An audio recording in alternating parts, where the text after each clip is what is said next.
Hello. Hello. Sorry I'm a bit late. I got carried away with my little self, doing other things, as one does when one's just come in. Well, I haven't just come in, actually, but I just had my tea. Take my pills back to killing me. We'll go into that. And that drink was a little bit too hot to be taking the pills, and it's just come back up again. Oh, sure you really wanted to hear that, didn't you?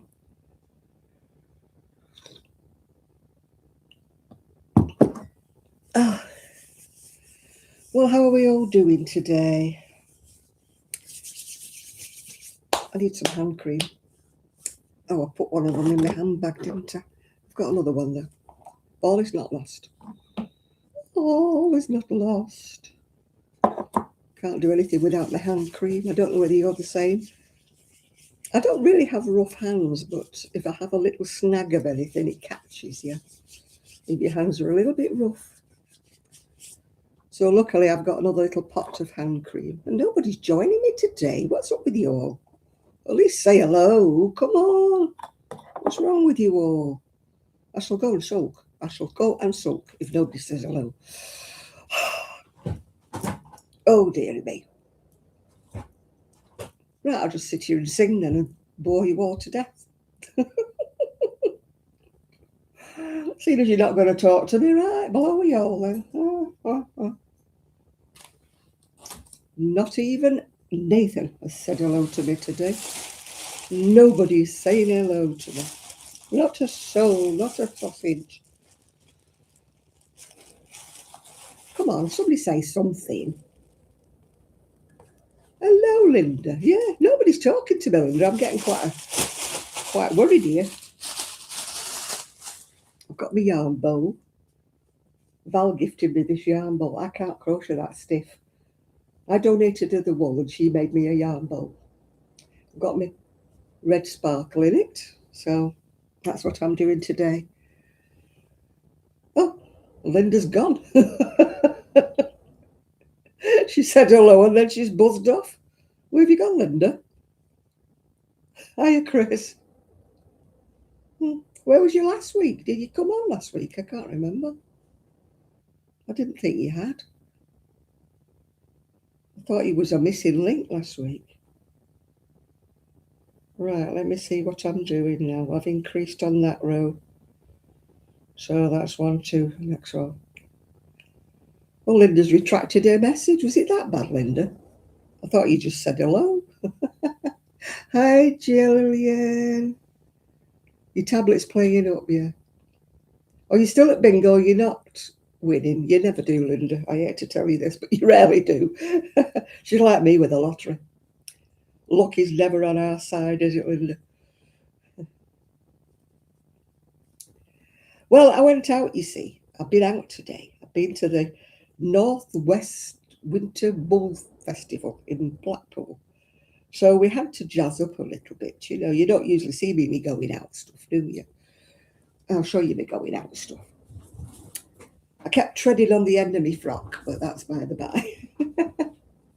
My frock's got hanky pointed ends on it, and one of them was drooping down a bit low. So, and these buttons are going to have to come off because they are ripping into my jacket because they're sharp around the edges, and they're going to have to come off because I'll have no jacket left soon. Yes. So this is it. It's got me. People liked it. People liked it. They did. Yes. Somebody come running up behind me and grabbed me, and I thought, what the hell have I done? I haven't shoplifted anything by mistake, have I? And she goes, I just have to tell you, you look fabulous in your outfit. I went, oh, thank you. When somebody goes on your shoulders, you wonder what on earth you've done wrong, don't you? Yes, I only bought one thing. I did get a couple of gifts, but I'm not going to show anybody until a few more people join in because I don't want to have to do it twice, do I? Yeah. I haven't looked at it myself. Whatever's in my bags, I have not looked. They're sharp round the edges. They're really, if I sanded them down, they would, the stones, the rhinestones would fall out. So they're going to have to come off. Yeah, they're nice, but they're a pain in the backside because they're too sharp. They get hooked up on all my wool. It's doing it again. It's ripping it all. Ripping all my wool to bits. It's done it again. Ripped it all. And I'm not having this. Oh, it's gone off. Oh, it's all tangled round. It's made a right pigsy. Oh, it's got tangled round my blooming wool I'm using now. Oh, these buttons are going to have to be cut off. I cannot stand them anymore. They might look pretty, Chris, but they're blooming. It's got my wool stuck on it now, which I'm using. Oh, it's pulling threads on everything. Oh, it's just shredded the wool I'm using now.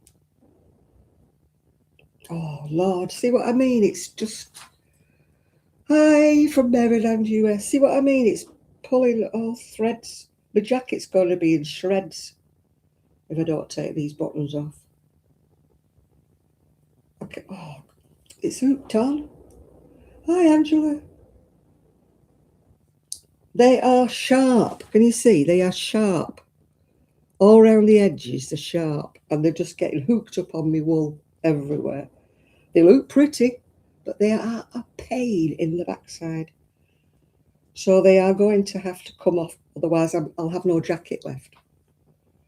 And we don't want that, do we? Oh, I can't even undo it. Oh, Chris, I know you like my buttons, but I'll send them you. You can put them on your pyjamas. Oh, it's hooked round. Oh, I'm going to cry in a minute. It's ripping everything. I can't even get me. I can't even open it. It's hooked all around everything. It's ripping strings off my wool, off my cotton. Oh, it's a pain in the neck. Sorry about this, people, but I'll have to get it off. It's pulled a great long thread in my wool, in my cotton. Oh, Lord above. Why did I think these buttons were a good idea? I'm going to get my scissors and I'm going to cut them off.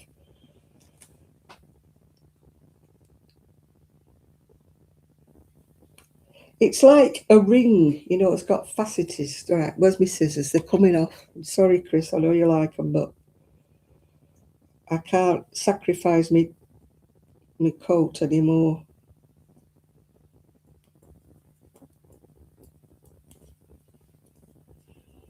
Oh, it's ripped another piece there. Oh, it's going to be shredded, this jacket, if I don't get them off. Oh, that's one off. Look what it's done. It's made a right shredded mess, look, of everything. Oh, one off.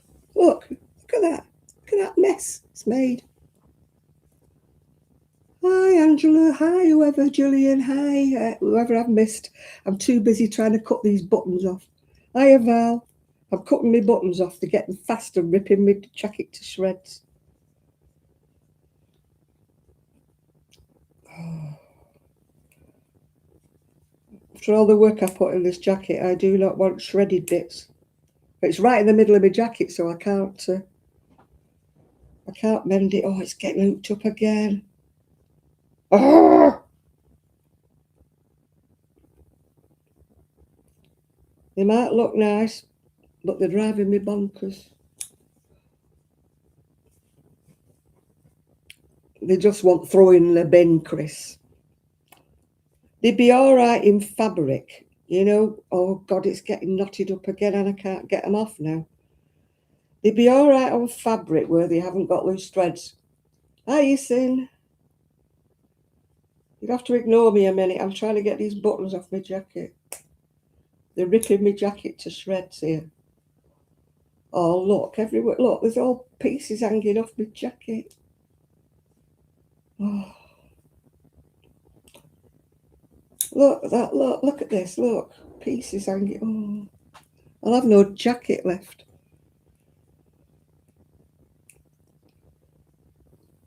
It's kind of antique, this brooch, yeah. I haven't had it from being antique, but it is antique. Oh, shush, phone. I'm getting my hair off here then. If I don't get this button off soon, I shall be throwing everything in the bin. When I sew things on, I sew them on to last, if you know what I mean. I don't sew them on to fall off. Oh, God. Steve.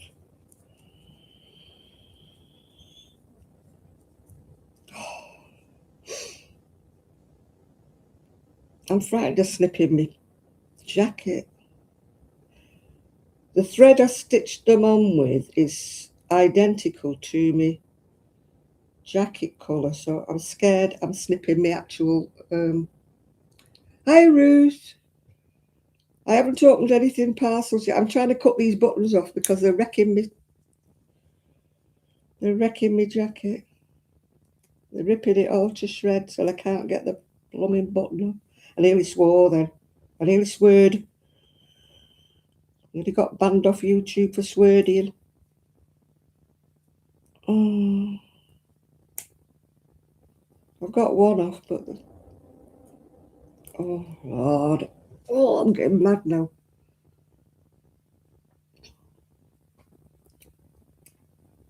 I haven't got a blade. My knives are not that sharp.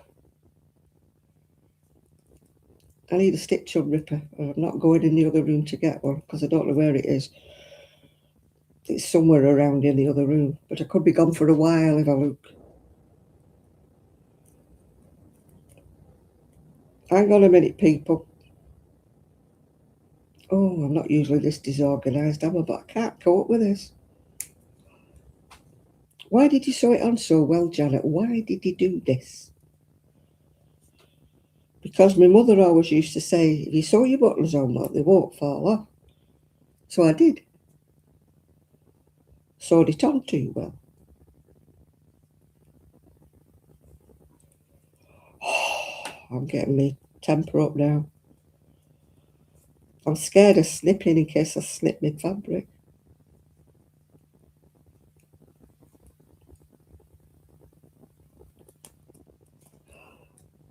Oh, Janet, how did you sew this button on so well?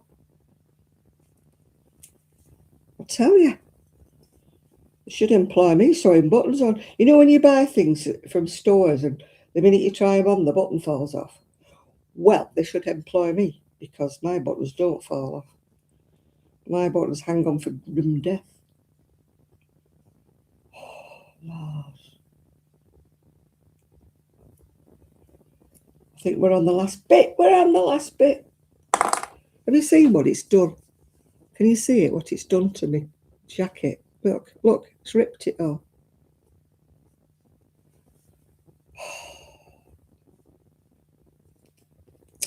Oh, well, that was a bright idea, wasn't it, Janet? We will throw those. They're going in the bin, these buttons. What's your address, Chris? I'll send them you. Because so many dramas. Hi, Ruth. Yeah, we met Ruth. I met Val. I met Ruth. I met Linda. And on the way out, I met another lady, and I've forgotten her name, but she watches me. I met Cosy Rosie, who designs things. I met another lady who did some crocheting, and I've forgotten what she's called as well. She was very nice lady. She was admiring my jacket, and I was telling her about all the troubles that I'd had with it.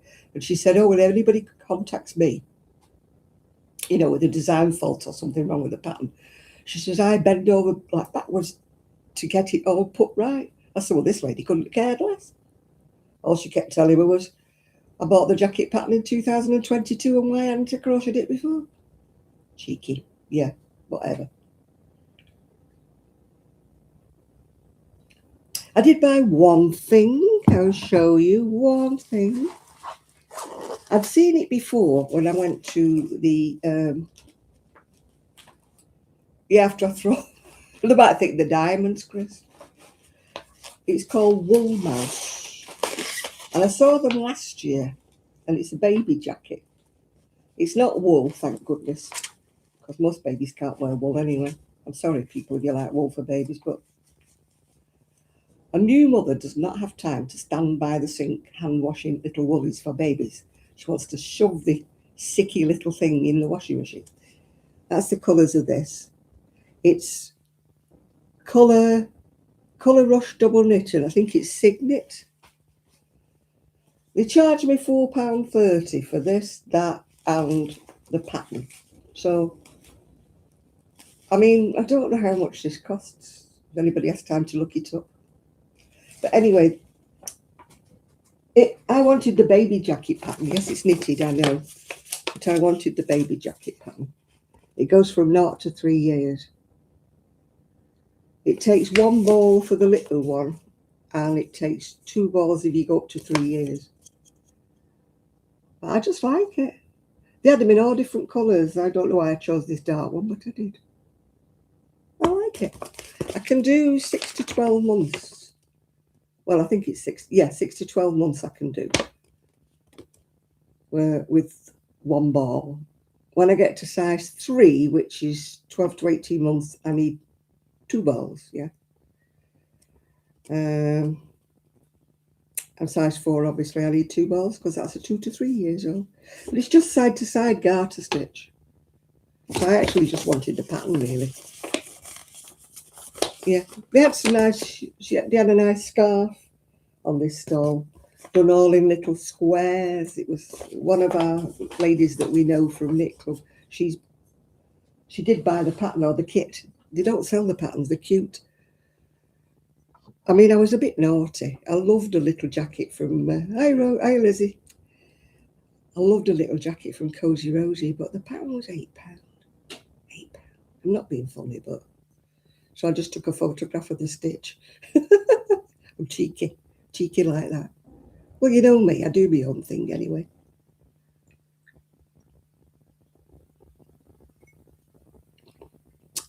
So, what am I doing tonight? Oh, I just bought this. I've been following a lady, and she's really, really boho. And she has a shop. And it's somewhere in America where they had, what was it called? That festival that people always said they'd been to. And if everybody went to this Woodstock festival that said they went to, it must have been so overcrowded. It must have been terrible. Anyway, she has this boho shop right near where Woodstock was, somewhere in America. And she always wears this belt with everything. Well, not this particular one. Obviously, this is mine. No, not Rhinebeck. It's from the 60s. It was Woodstock, yeah. And her shop is right near there. So she wears this belt with everything. She's really, I mean, she's just, it wouldn't be anybody else's style. She wears all these jackets that's like patchwork and everything. And I absolutely love watching her videos. She wears this belt with everything. So I bought the biggest size so that it would hang. You put it round and then it hooks on anywhere. So it's fitted anybody's size. And then it hangs like down, yeah. Yeah. Used to live by Woodstock. She's called, what's she called? Nobody else will like her, only me, because I'm weird, you know. Put my phone somewhere. Oh, here it is. She's called something or other, let me think. What's she called?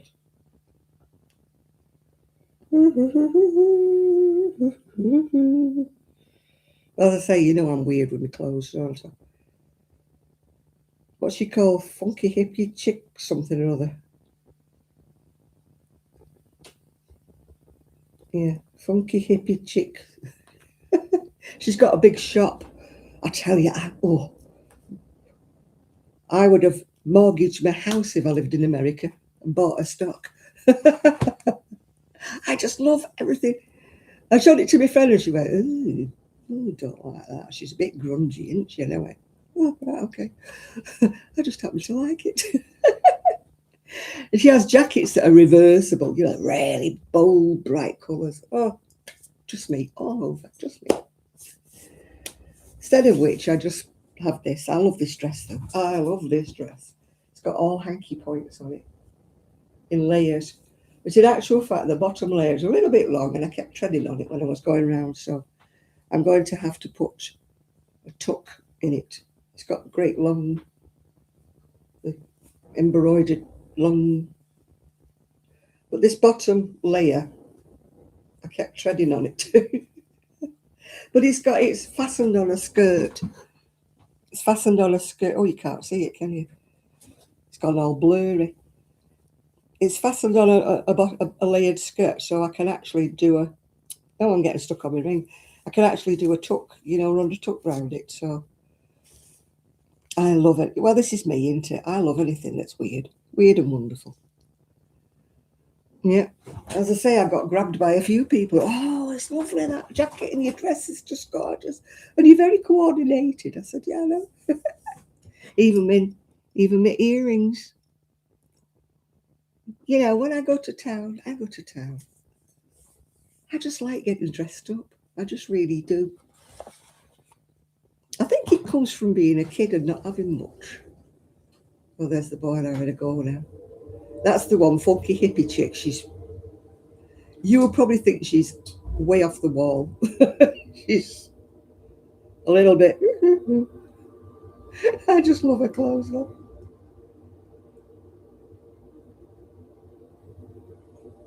And she wears so many layers and so much jewellery. She has about 4 different necklaces on. Yeah. Hi, Helen. I've been out. That's why I'm looking. I've been dressed up. I'm going out. Well, it was Valentine's Day and I didn't have a date. Well, I had a date to meet Val. Linda, Ruth, and whoever else was there. So I did have a date as such, right. Right, we've got 43 people and it's time to open my prezzies. I got some prezzies.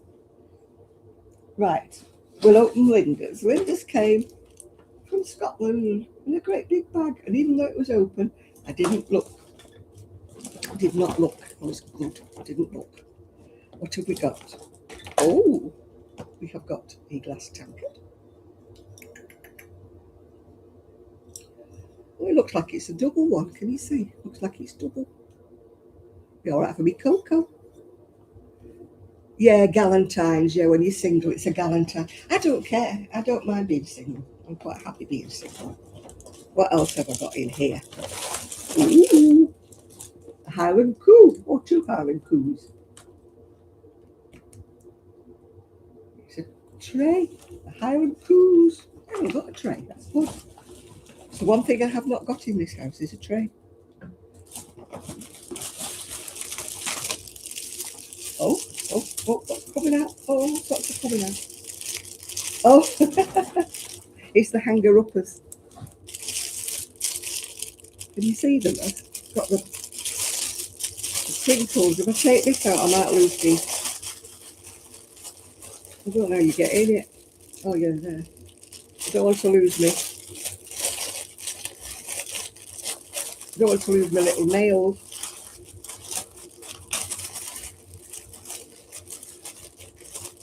It's got screws and nails. I think the hanger-upper is. There we go. String. There we go. That's my style of clothing. Not the hat. I do draw the line at the hat. I do like hats, but they don't suit me. I've not yet found a hat that suits me yet. Right, what else? There's more. There's more. I've got to open more. It's almost like when I did my Secret Santa, isn't it, this? What have I got in here? Shortbread petticoat tails. They were all right. Get the kettle on. You can have a shortbread tail. And what have we got here? Oh, Frida Kahlo. She's one of my favourites. It's a notebook, I think. Yeah. Looks like a notebook. Yeah. Frida Kahlo. Great. What else have I got here? Spoon. Don't come near me. I could smack you with a spoon. What have I got? Spoons and that. I don't have any of these. I've only got plastic ones. And what have I got here? Oh, they're incense sticks, which I love. Incense sticks. You know me, I love my smellies. I think they're incense sticks. Oh, I can't see without my glasses on. Oh, why don't I keep wearing my glasses? Because they're not ordinary glasses, they're only readers.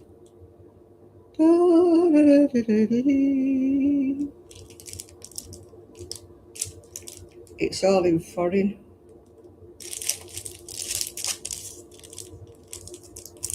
All in foreign. Where's my skizzers? I had them a minute ago until I was cutting my button off.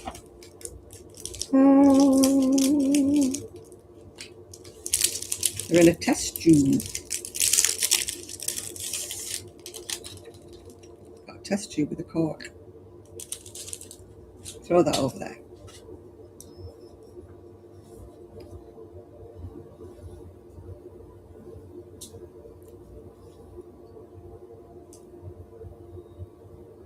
Yeah, they are. They're incense sticks. Incense sticks. I love incense. I love candles, incense sticks and everything. Right, that's what's in there. Glasses off again.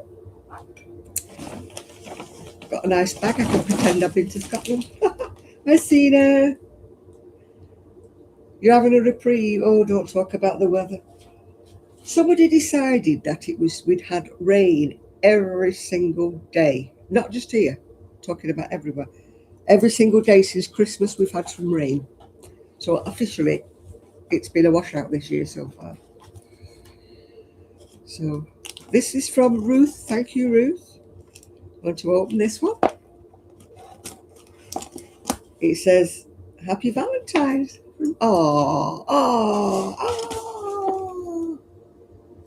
Oh, isn't that gorgeous? It's so soft. It's so soft. Beautiful. With love, it says. Oh, that's sweet.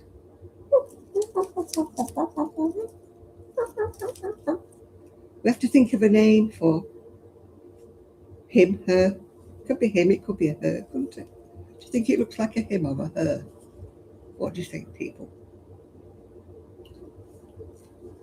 We can't have a look because it's a toy. It doesn't have any dingly dangly bits. So it could be a he, it could be a her. Put that in Linda's bag.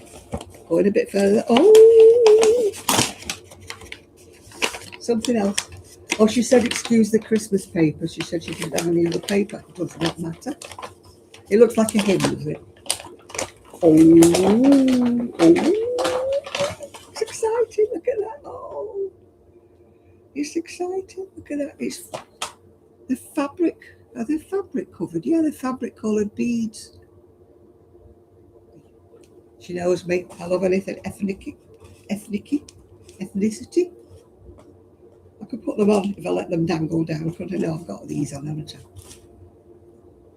It's like candies. It's fabric, if you can see. Fabric with a knot in between. There's a knot in between each bead.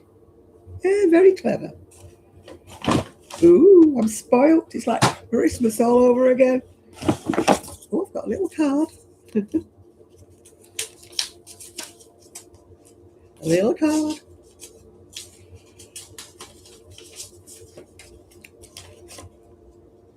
Flowers.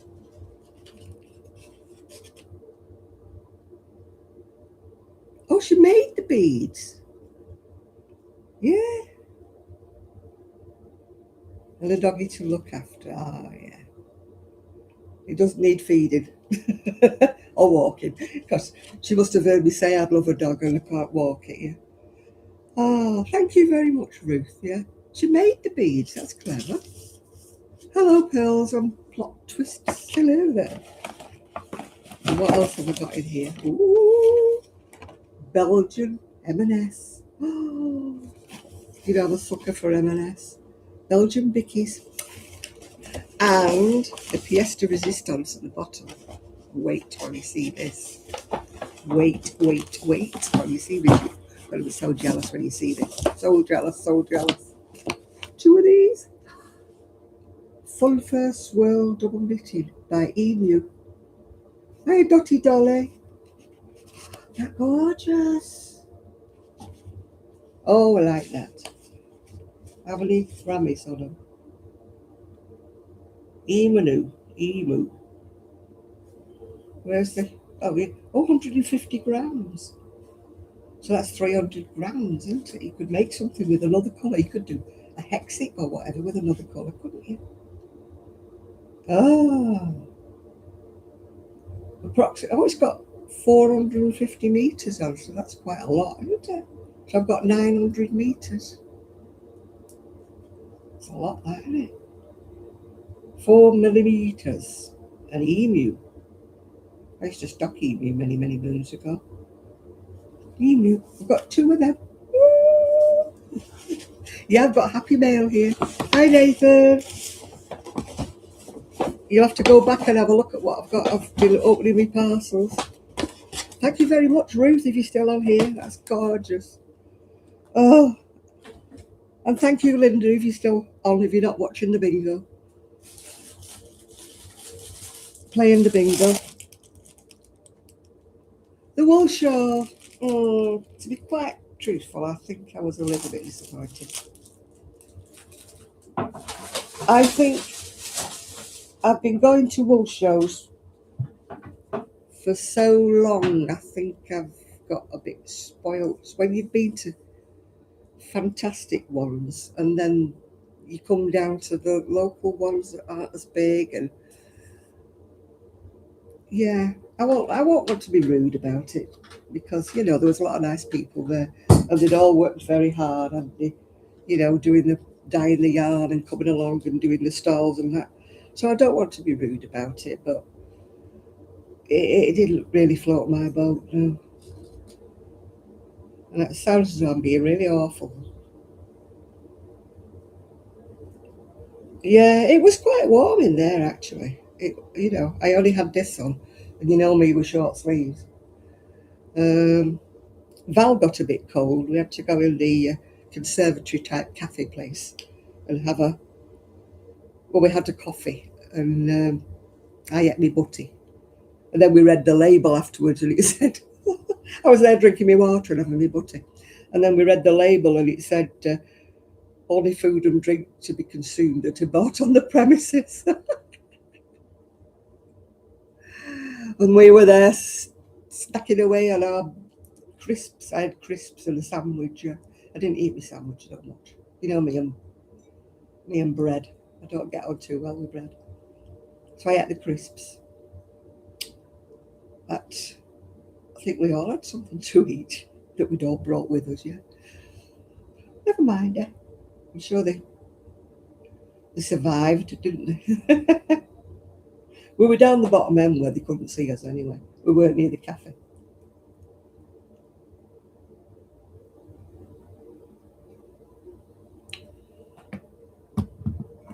Yeah, well, you know, they want so much money.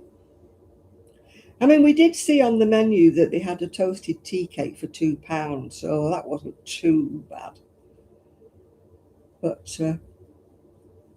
when I bought that thing from the wool mouse, he gave me a £5 back from Scotland, and I said to Linda, yeah, foreign money. She went, it's not foreign money. She said, it's currency. I said, it's foreign money. It's a Scottish £5 note. I said, you can have it back again.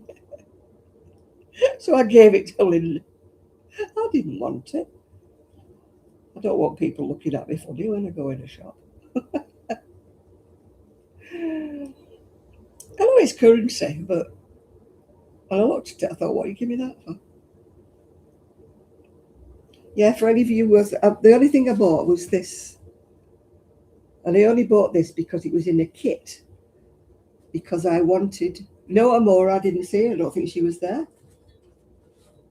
Because we were sat having our coffee and that right by the doorway, so she'd have come in, we would have seen her.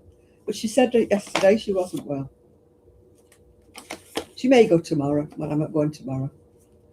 Yeah, I bought that little jacket. It was a kit, yeah. No, it wasn't. I don't know whether it looked like there was less people because it was a bigger room and the stalls were further apart. Now, it looked really crowded last year because the stalls were scrunched up a bit, you know. So it didn't look like there was as many people, but I might be wrong. I may be wrong. It may be because it was a bigger venue. The people were spread out a bit more. But to me, it didn't look. Yeah, I got a taxi home. Really nice lady taxi driver. She said, "Oh, you're looking lovely." She said, "You're looking nice." And then we got onto the subject of age and that. And she says, "Well, I hope when I get to 80, I look as good as you." So I thought, thank you. I said, "Well, I've pulled the stops out today." I don't normally look like this. As I say, I got grabbed by some woman. I thought, my God, have I accidentally been shoplifting something? She went on my back. And all she wanted to tell me was I look nice.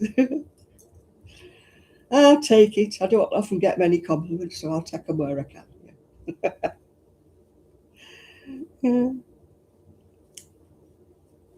Yeah, oh yeah. Well, it was, my niece dropped me off. She could drop me off, but she was going on to do something else, so she couldn't pick me up, but that's fine.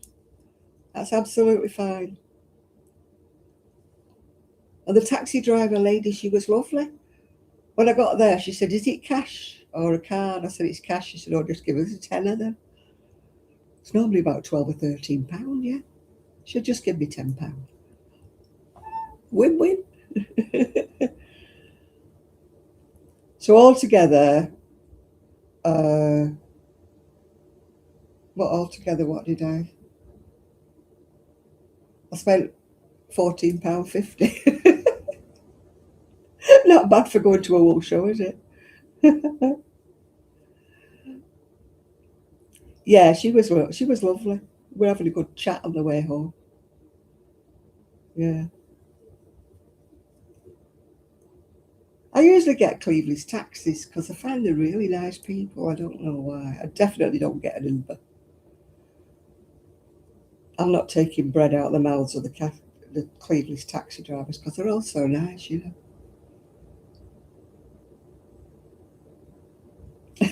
Well, you saw my picture, didn't you? You saw my picture. My niece took my picture. She said she wanted to show the rest of the family. I sent it to my son. He went, "Cool." That is a compliment from my son. And he said, "Cool." So I'll take it as a compliment. I don't get that many, so I'll take it. Yeah.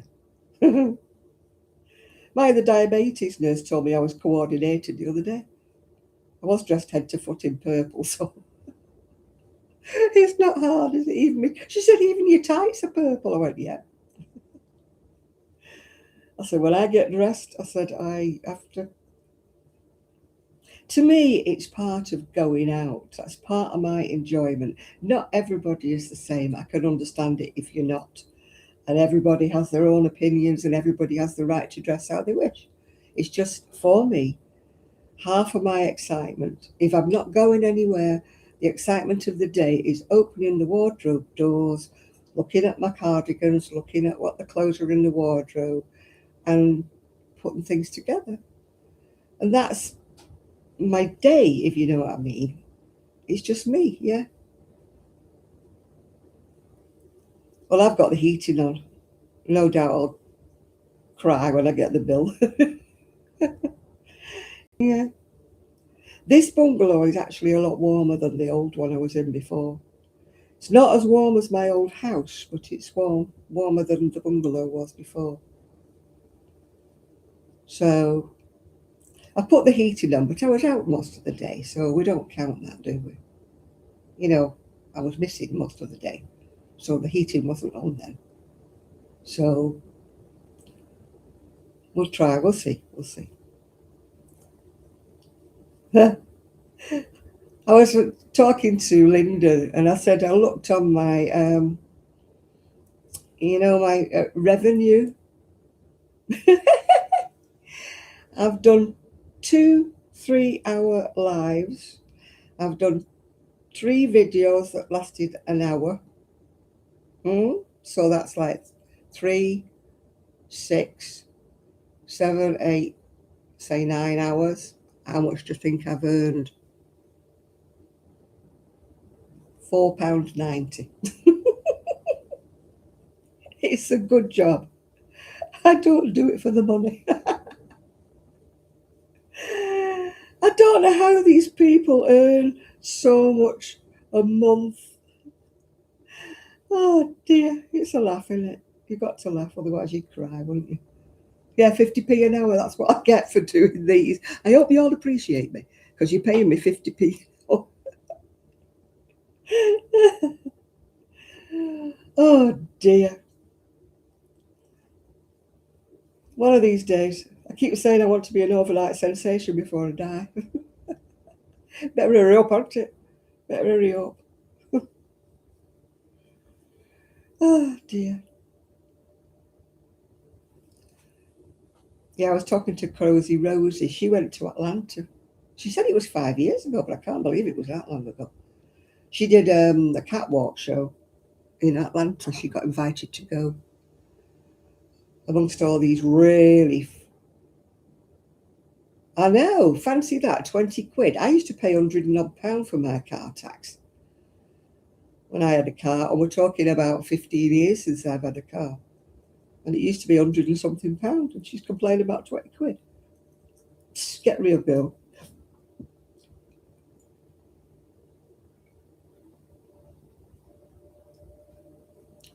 Welcome to the real world. I'll probably pay more than that for my scooter. It's getting closer for my scooter. Yeah, well, she went about she said 5 years ago. She went to Atlanta, and they were really far out crochet. I have to be careful what I say here, because I don't want to make it sound like it's racist, but they were all black girls, yeah? And they do wear some absolutely fantastic creations that, they get away with wearing, don't they? And so, it was a bit of a difference, yeah. Yeah. But I mean, mine was a small car, but obviously I had mine before they brought out this zero emissions stuff. Everybody paid when I had my car, even though it wasn't a big car. Well, we're always pissed if we have to pay for things, but it's just part of life, isn't it, these days? Every time you get a bill, it's gone up. Every time you look at something, well, I didn't have to pay for that before, but you've got to pay for it now. It's hi, Linda. No, look at Bing. I could have told you that before you went, love. And you've missed me opening your parcel. I've opened my parcel. Thank you very much for everything that's in it. I've opened Ruth's as well. Yeah. Look what I got from Ruth. Ain't that sweet? Look at that. I want everybody to put a name for him or her, whether you think it's a him or whether you think it's a her. And I want names. Come up with names for it. I'll call it for the moment. It's not got a name. It doesn't tell me if it's supposed to be a boy or a girl. No, it doesn't say anything on the tag. You're calling it Sandy. Anybody, any advance on Sandy? Yeah? Yeah. We were just saying that Sheila's moaning because she's having to pay £20 for the first time ever. She's had the car 15 years and never paid any car tax. And now she's grumbling because it's £20. I used to pay £100 and odd for mine. It was before they started all this zero emission stuff. No, Nathan, that is one name I will not call it. Eric says Bobby. Right, I shall write them all down. I won't be calling it that name, Nathan. Don't be daft. Right, we've got... Oh, my pen's running out. Bobby. I've written hobby. Bobby, Sandy. We are Mr. Bojangle.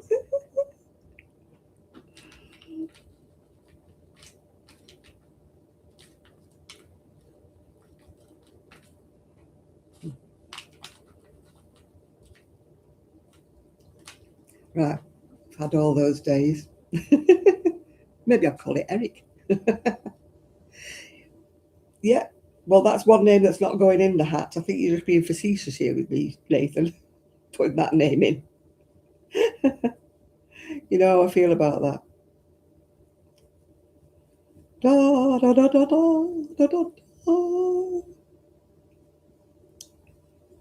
There was 2 stalls that were mostly crochet, I've got to say that. There was one lady, she was absolutely lovely, and I didn't even take her name. She'd done like crochet socks and she had these crocheted shawls. You remember it, don't you, Val? She had a shawl, and to close it, she'd got like little oval wooden things that went down in size, going downwards, smaller, and it was like to fasten this shawl around your shoulders. I can't remember what she was called. She'll be on that thingy, won't she? We got that floor plan. She'll be on there, won't she? She was a really nice lady. Because she was admiring my jacket and I was telling her all the trouble I'd had with the designer. And she said, oh, that's bad customer service, that. You know, £8 for a pattern, they can't be bothered to tell you that they've done an update, you know. It's not good, is it? And then she accused me of having the pattern since 2022 and why I hadn't done it, quoted it before. Hello. Excuse me. I'm your customer here. Don't. Hi, June. Well, thank you. I'm glad I'm somebody's inspiration. That's why I'd gone to the wool fair today, really, for inspiration. But so many of the things were knitted, and with them being shawls, I can't knit on what I call worms. Can't knit on circular needles. Because like Ephraim, I knit with my needle under my arm. So you can't fit about 600 stitches under your, on a needle under your arm. And I can't knit down here, I just really can't.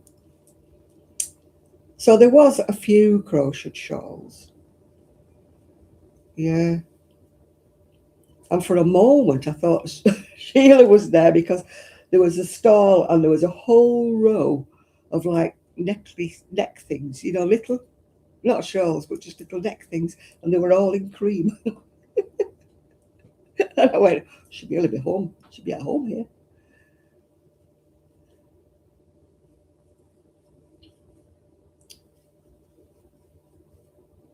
I mean, the wools were lovely and that, but because I can't wear wool, I was a bit sort of out of my depth, really. You know, I just looked at it and admired it. And like I say, I was hoping, apart from Cosy Rosie, her stall was all crochet. And as this jacket was lovely, but it was £8 for the pattern, so I just sneakily took a picture of it. I thought I could do that stitch without. You know me, I do things without a pattern anyway. All I wanted to know was what the stitch was. And it was like crossed trebles, you know, well, double crochet if you're in America. Trebles for me, they were like crossed over. Then there was 2 rows of plain, then another bit of crossed over. So I've got the photo, so I'll just blow it up on my phone and have a good look at it. And I'm sure it'll be in one of my stitches books, because I've got 2 or 3 books. I don't know whether you've all got them. They're the best thing ever. A book with just stitches in. And then if you've got a plain crochet pattern, plain cardigan, plain sweater, you just go to this stitches book and pick out a different stitch. I mean, you may have to alter your pattern stitches by 1 or 2 stitches just to, you know, fit the repeating, because some of them say stitch, you know, cross cables was it called? Yeah, it was really nice, wasn't it? But I'm being me. I'm saving up, aren't I? I'm saving up for that electric board thing. I've got to find £650 before the electrician will come and do the electric board. So I have not wasted £8 on a pattern. Sorry, Cosy Rosie, sorry. But if you get one of these books with crochet stitches in, or if you're a knitter, get one with knitting stitches in. They are the best thing ever. They're like dictionaries, aren't they? They're my go-to. I get a basic cardigan pattern and I think, well, I'm not doing that. I've done that pattern a few times. I'll just look in my book and I'll find a different pattern. I mean, you've got to be careful because some of them pull the stitches in. You've got to account for that. And then some of them obviously make it go that way.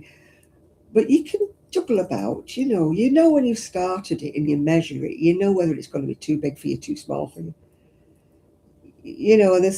I start things, and if I think, oh, that looks a bit too big, I just unravel it, just unpull it. Start again. Or if I don't think the wool looks right in that stitch, I've just chosen, I pull it undone and start again. There's no, so I don't know why people are so afraid of unpicking and unraveling. I'd rather do that than make something that's not my size, because that to me is a waste of yarn. Unraveling something and doing it again is not a waste of yarn to me. I'll unpick anything, Don't care if I've done half of a cardigan, I'll still unpick it if I don't like it.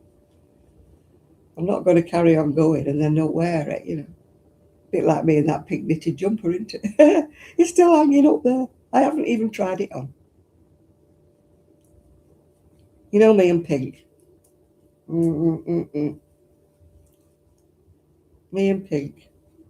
And that lady that was going to come around and look at me crochet, she's never come round. And she's now put on that she's moving, she's selling a house. So God knows where she'll go. Maybe she'll never come round. It was just a thought. Would have been nice if she did.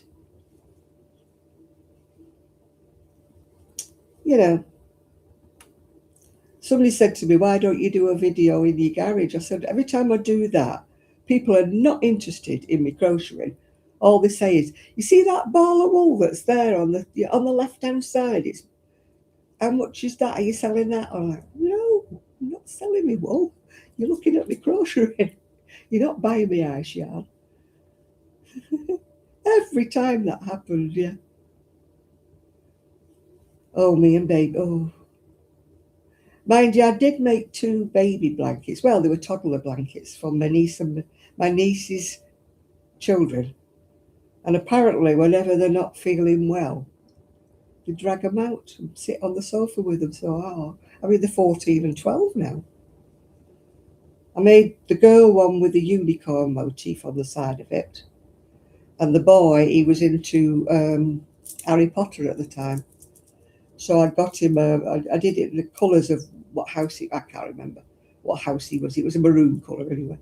And I got the badge that went with that. I bought that off Etsy, I think. And he still drags it out. 14, still drags it out while he's feeling poorly, yeah.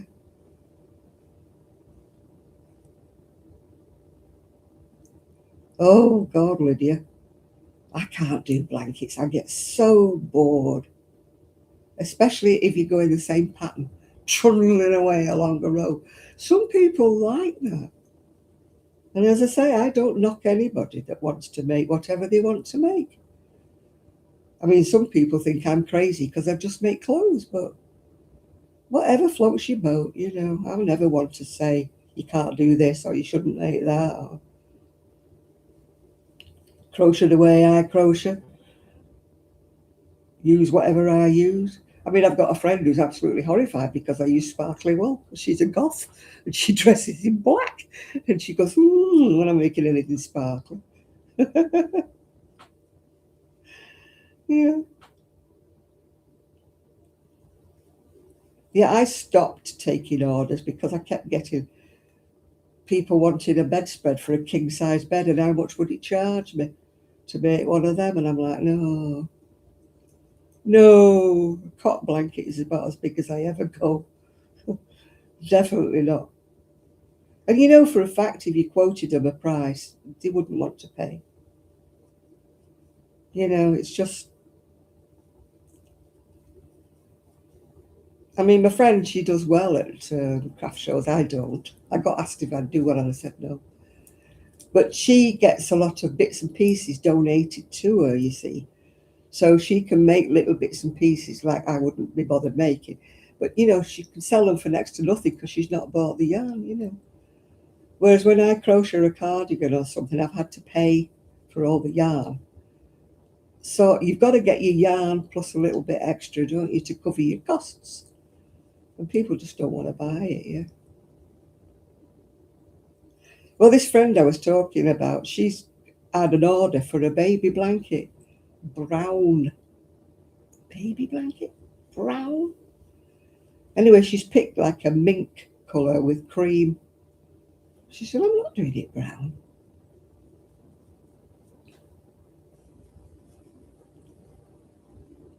Yeah. I always remember years and years and years ago when I had the wool shops, a woman made a baby shawl in knitted. Fine yarn, lacy. She made it all. And because she was new and she hadn't charged anybody for anything, she said to this lady, well, I don't know what to charge. She says, what do you think? The lady brought her round a box of chocolates. Not even a big box of chocolates. Hello. I'd have said, no, thank you. I'll have a shawl back. A little box of chocolates for crocheting, a baby, knitting a baby's shawl, lacy pattern, fine yarn. A little box of milk tray. She was heartbroken. I said, I'd have said, so you're taking the pee, are you? What? You know how many hours I've sat knitting this? You've not even paid me for the wool. It's cheeky. Yeah, I can't work. I don't like you being drab. Although I must admit, I've got a passion for like an olive green for some reason or other. I don't know why I like olive green. I've just bought a pair of dungarees. You're not going to... Me? Dungarees? 80 years old and my first pair of dungarees. I'll wear them next week. They're not denim, by the way. I'm not into jeans. They were from my favourite shop, you know, like this dress from my favourite shop. Moonbeams and mayhem. I should be an ambassador for them, shouldn't I? They don't even send me a free pair of mittens or anything, you know, for giving them all this publicity. I told her. I said, I mention you all the time. They're like a green with a gold, sort of, not gold as in Lurex gold, gold colour. And I've got a gold coloured long sleeved t-shirt to go underneath them. And they're big, wide, baggy legs, they look like a skirt. So I thought, dungarees. I thought about it for about 2 minutes before I decided to buy them. I thought, do you like them? I thought, you do like. They had them with elastic at the bottom. I do not like them. You know, the harem pants. That is one style you'll not see me wear. I've bought them and taken the elastic out of them all. I've just hemmed them at the bottom. Can't be doing with. And then baggy crotch ones, you know, the ones where the crotch is between your knees somewhere. No. Hi, Gloria. Can't be coping with them. What do they call them? They're not harem pants, are they? They're like weird. Look like your baby with a nappy on.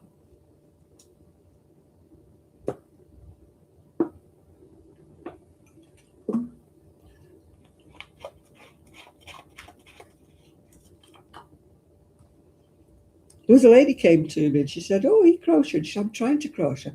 And it all goes too fast for me, the YouTubes. I said, you can slow it down. She went, what? I said, the settings. I said, if you go in the settings, it's normal, and you can speed it up or you could slow it down. And she goes, oh, I didn't know that. Anybody else not know that? So if you're watching somebody doing a tutorial and they're going too fast for you, you can slow it down. Yeah. Yeah, MC Hammer pants, yeah. I never forget watching him on the television, wearing a pair of those trousers, and they must have been like a satin or silk. And he was bobbing about the stage, and he might as well have been nude because you could see everything moving about in the pants, yeah? Obviously wasn't wearing underwear. I thought, oh, that's so rude. At first I thought, No, that's not right. That's not what you're seeing. Then I looked again and thought, yeah, it is what I'm seeing. The cog at the top right of the video, yeah. Yeah, she didn't know you could do that. She was trying to do the learn to crochet and they were going too fast for her. I said, slow it down. And she went, well, I said, slow it down.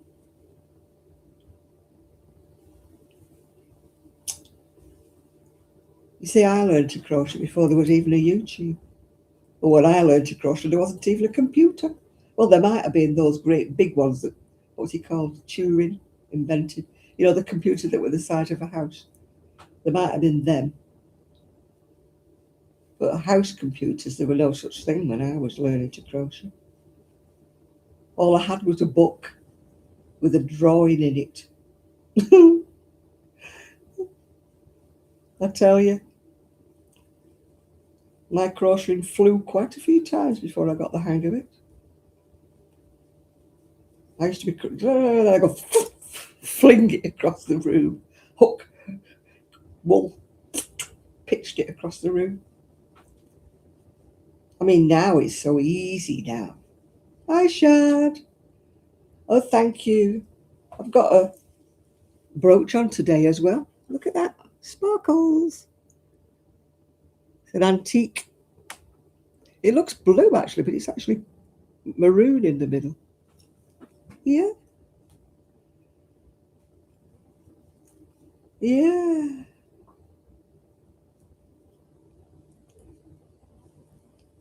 Yeah, I've just cut the buttons. I had buttons on my cardigan, but I've had to cut them off. They're very pretty, but they've just cut all my cardigan to bits. They get hooked up round all the things. Chris loves them, but I can't. I've had to cut them off. It's ruining my jacket. It's made all threads come up. Look, it's spoilt my cardigan. Look. You see all them bits? I'm going to have to try and tidy it up somehow. Look, great lumps it's cut out of my jacket. Look, what a mess.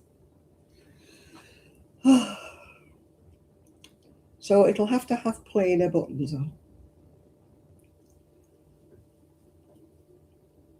I used to love those glass buttons that came from Czechoslovakia. That's how long ago. I don't think Czechoslovakia exists anymore now. And they were glass buttons and we used to stock them and they were terribly expensive. And if you clanged them together, they used to break because they were like made of glass and everything, but they were so pretty. I mean, there was a guy there at that Northwest, whatever it was, who had like ceramic buttons and everything. But he had ceramic necklaces and Ruth turned one over and it was £76. I thought, I shall stick to my £3 or £4 ones from eBay. This actually cost me a £5, but it's nice. I mean, the other one fell apart. I can't mend it, the other one. The other one's in pieces. The one I was going to try and mend, it's just in bits now. So I'm going to chuck it. Can't mend it. They'd be all right on fabric, Chris, but they're not all right on crochet because they're caught in all the stitches. They'll have to have some different ones. I'll have a look on Amazon or eBay and buy some different ones. I like a pretty button, but not when it's going to sabotage my cardigan. I didn't realise because this is the first time I've actually worn this jacket, so I didn't realise it was going to rip it all to pieces, yeah? Yeah. Oh, I've lost people. I had 45 people in before, I've only got 39. 6 people have disappeared. Bye. Bye, you go. Roller skate. I used to absolutely love roller skating, but the last time I tried it, I thought I'd done okay, but the day after, my ankles, I must have been skating on a bit of an angle. Oh, my ankles just hurt like hell.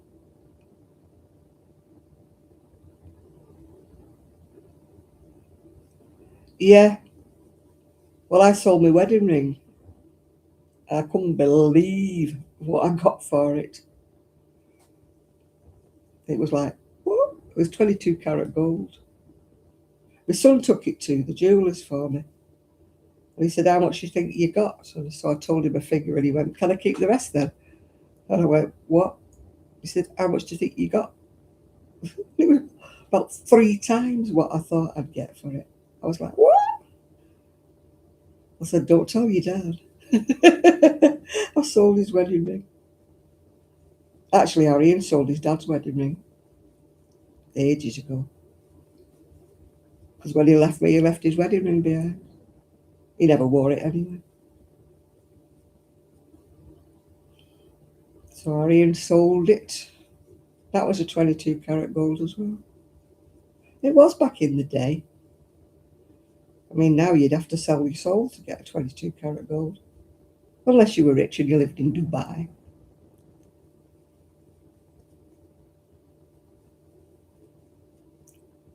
I don't own anything expensive anymore.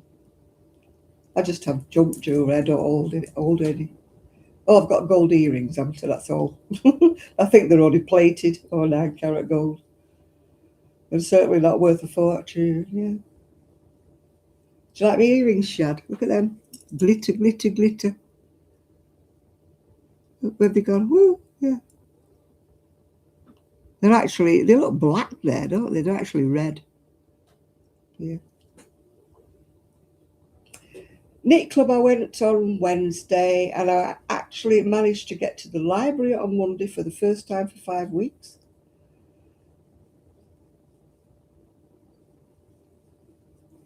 Because if you remember, 2 weeks I think it was raining hard, I didn't go.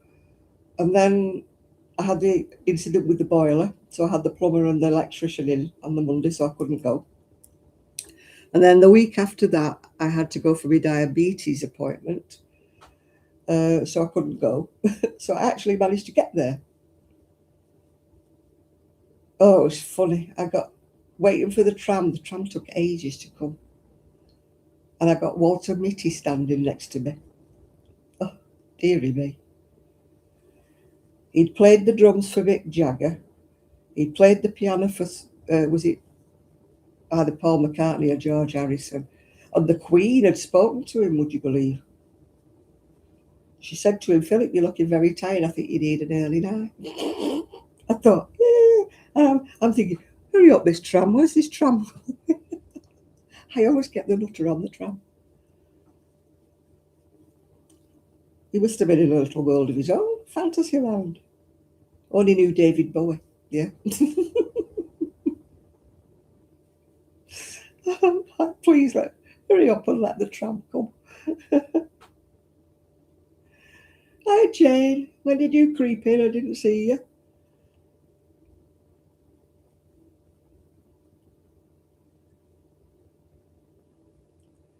Yeah. Well, my ring went from my knuckle down to the bottom.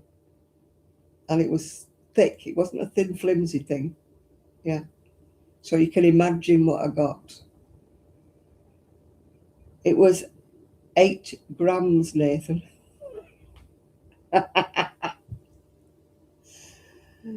My ex-husband would have gone bonkers if he didn't know how much I got for it.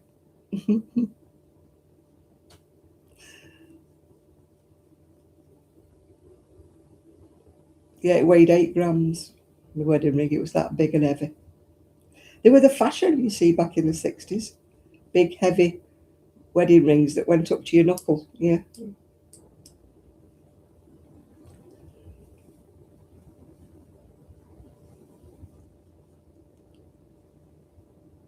It was, yeah. Well, I sold it, not last year, year before I sold it, and I got a big chunk of money for it. I did give my son some out of it. I didn't keep it all. I said, whatever you do, don't tell your dad.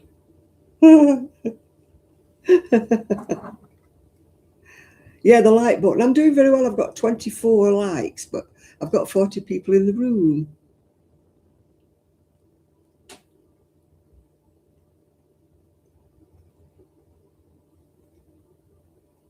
So somebody's not putting the thumb up, are they?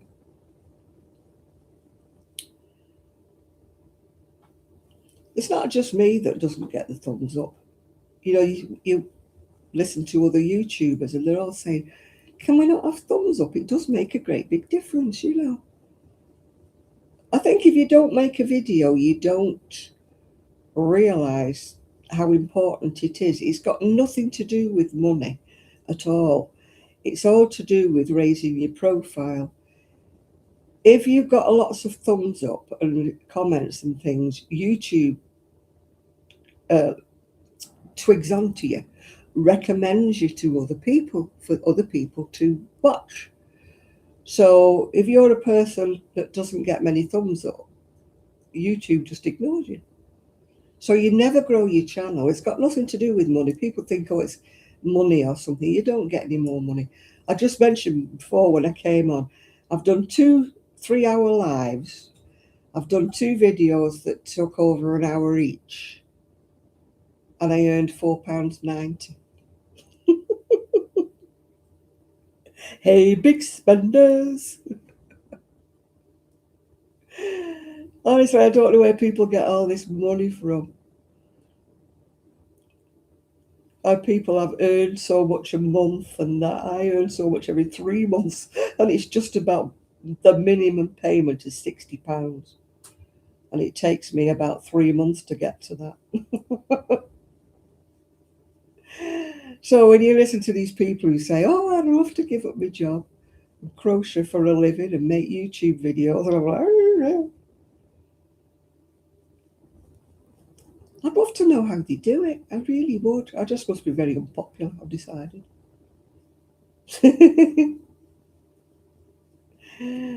I've always said I want to be an overnight sensation before I die.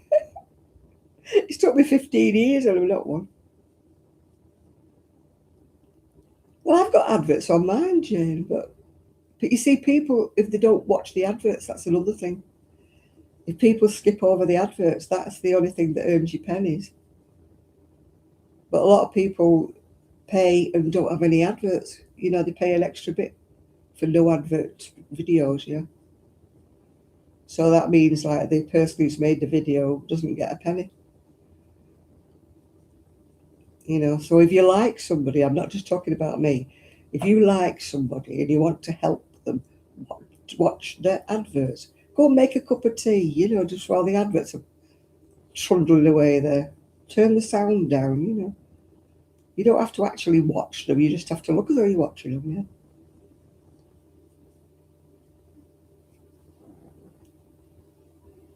yeah. Yeah, you get paid for advertising things. The only person who ever asked me to do anything was, you know, the Chinese firm that begins with a T. They wanted me to do, they were going to send me £60 worth of goods if I'd do a nice review for them. I went, no, thank you. I would only do a review for something I actually liked. But I never get asked to do anything I liked.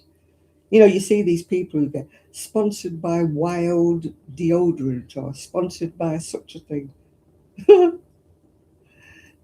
Nobody ever asked me except, oh, and another firm in China or somewhere wanted me to sponsor these paper dolls or something.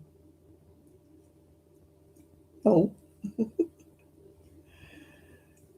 If you'd have said, I'll send you some wool and you can, you know, tell people what you think about it, might be interested in that. But not a piece of plastic tat from China, no. Everything I bought from that firm, I won't name, has been in the bin. I've not kept anything. My son's the same. Everything he bought from there is thrown away. Other people say, oh, it's marvellous, it's wonderful, I've got this, that and the other. It's fantastic. And I'm like, everything I've ordered has been a load of tat. Yeah. Yeah. Well, they wanted me to do it. Keep calling you Rosie. Lizzie, they wanted me to do it. I just told them, no, thank you. No, thank you. Don't want to. I'll only do it for the ones I actually buy. It's like all these wonder cosmetics that they're advertising. Oh, this is wonderful. It's got rid of all the bags under my eyes. And you think, yeah, right. And it's always like some 25-year-old who hasn't got any bags in it. Oh, I see adverts for, oh. Have you noticed, though, you look at something online, don't you? And then it's all over the place. You know, all you get is Facebook adverts for something you've just looked at. Talk about Big Brother's watching you. It's like my YouTube. All I get is adverts for Wool Warehouse. Wool Warehouse and Paver shoes are what I get at the moment. I mean, Wool Warehouse, yeah, because I order from them, yeah. I can understand that. But Paver shoes, I looked at the site and decided I couldn't afford them. Oh, you got to take care of Christine, yeah. What gets me is these fake adverts on Facebook. You know they're fake because you see like the same pair of shoes, boots or whatever. Loads of different names are advertising the same product. So you know it. And you get all these things underneath saying, oh, they are so wonderful. I've ordered 2 pairs of them. And I'm thinking, really? Load of, yeah. I fell for it right at the very beginning, years and years ago. I ordered a pair of boots. Of course, they never came. I complained to Facebook, nothing. Didn't even get a reply from them. And these same pair of boots kept coming up on Facebook under different names, different firms, and all the things underneath. Oh, these boots were wonderful. I've got them and they're lovely. I've got a pair in every colour. And I'm like, I didn't get mine. I never got mine. I sent them an email and then the email disappeared. It just came back not known. I thought, yeah, well, that just about sums it up, doesn't it? So now, if it's on Facebook and if I like the look of something, I'll look what it is and then I'll go on Amazon and get it from them. And you bet your boots it's cheaper on Amazon. There was some makeup the other day. It was like eyeliner or something. And I looked at it and it was £22 from Facebook advert. I thought, what for an eyeliner? £22. And I went on Amazon and it was about £10 or £11 for the same thing. And I bet you any money if you'd have ordered it off Facebook, it wouldn't have come. Yeah. Always best look online somewhere else for it if you like something that they're advertising. You know, take a picture of it and Google Lens it, Google search it, and it'll come up under somebody else that's a legitimate firm, you know, like Pavers or something.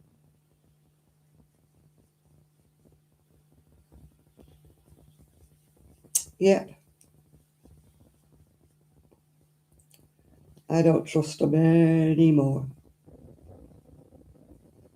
No, they advertise it. They don't actually sell things, but they take adverts that are dodgy. They don't check that the websites are legitimate. They put adverts up for cosmetics, shoes, everything. And the dodgy firms, if you send off for them and send your money off for them, you just never get the goods. You can always tell because they do not want you to use PayPal or anything. They always want you to use your card. Because if you use PayPal, you see, and things don't come, you can get your money back. So they don't want that. They want you to put your card details in. Oh, AI. Oh, that gets on my nerves. I listen to stories like on YouTube. You know, when I'm doing my crochet, and I'll put Miss Marple on or Agatha Raisin or something. And they're AI voices. And they don't stop at full stops and they just make a mockery of it because they just carry on reading. They just read over. And then they can't say the words properly, you know. They'll say something completely wrong. And you're like, what? If something is like made of lead or something, they'll say lead. Or if they'll say lead, they'll say lead. Or, oh, spoils it. It's because they won't pay for real people to read their stories. I mean, there's one, Agatha Raisin, and it sounds like Penelope Keith. But the mispronunciation, you know that it isn't her, yeah? Oh, the world's gone crazy. It's going to hell in a handcart, isn't it? As they were saying, as they used to say. Everything's going to hell in a handcart. I think everything's gone to hell in a handcart. I've stopped listening to the news, stopped reading the news, stopped looking at the news. And I've stopped reading things about this star and that star. Oh, such a body's left their wife and all this. And I'm like, I don't want to know. I'm not interested. Fake news is just, who wants to know about somebody else's, some superstar who's left his wife? I don't care. It's their private affairs. I'm not interested. 63. Oh, such a body's got this fantastic engagement ring. Oh, look at them. I don't want to know. And every time you put the news on, somebody's been stabbed, strangled. Oh, I don't want to know. 2, 4, 6, 8, 10, 12, 14, 16, 18, 20, 22, 24, 26, 28, 30, 32, 34, 36, 38, 40, 42, 44, 46, 48, 50, 52, 54, 56, 57. And how many have I got to get to? 63. So that's another 3 increases, isn't it, or something, yeah? What's for dinner, Chris? What are you making? Oh, I need to get something out. I had to have a crap meal today because I've not defrosted anything, so I had to have some rubbishy out of the freezer. I need to defrost something proper. I've got some mince, some lamb mince in there. I might make a shepherd's pie. That'll last me a couple of days, won't it? Shepherd's pie. If I remember. Remind me to take me mince out the freezer before I go to bed.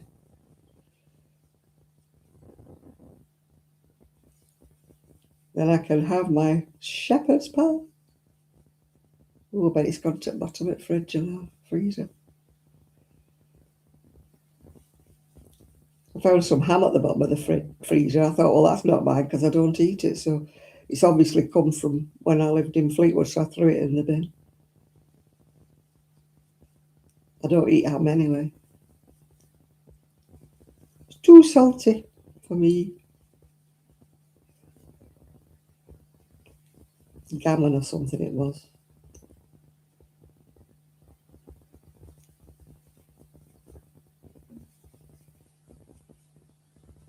Yeah, I've got chicken in there and some pork chops, I think, and this lamb mince. Yeah, I've got carrots, I've got onions, I've got potatoes, so I can make shepherd's pie. Shepherd's pie. That's what I shall make tomorrow.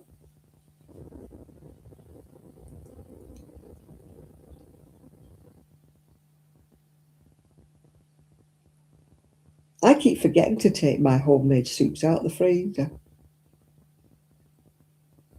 And I put them in plastic bags so I can't defrost them straight from the freezer because the plastic bag goes icky.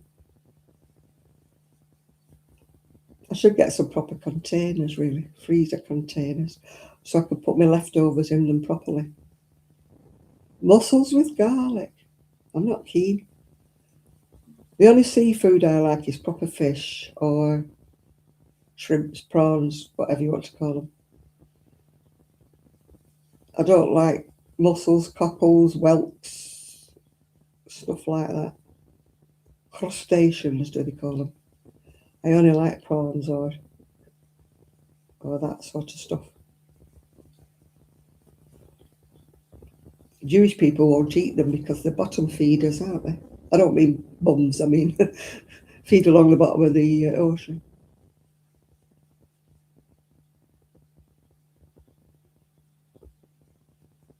You never see them eating shellfish.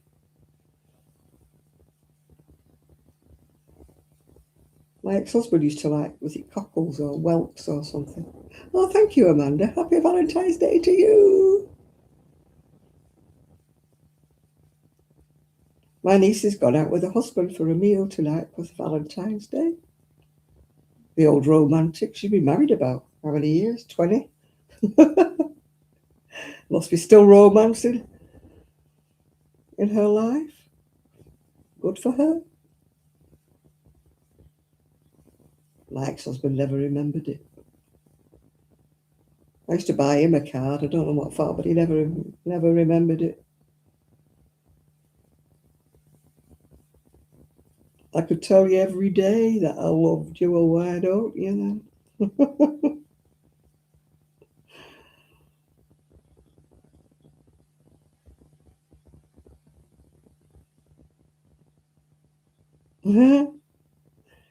I do use Facebook, but it's usually to keep in touch with friends and family.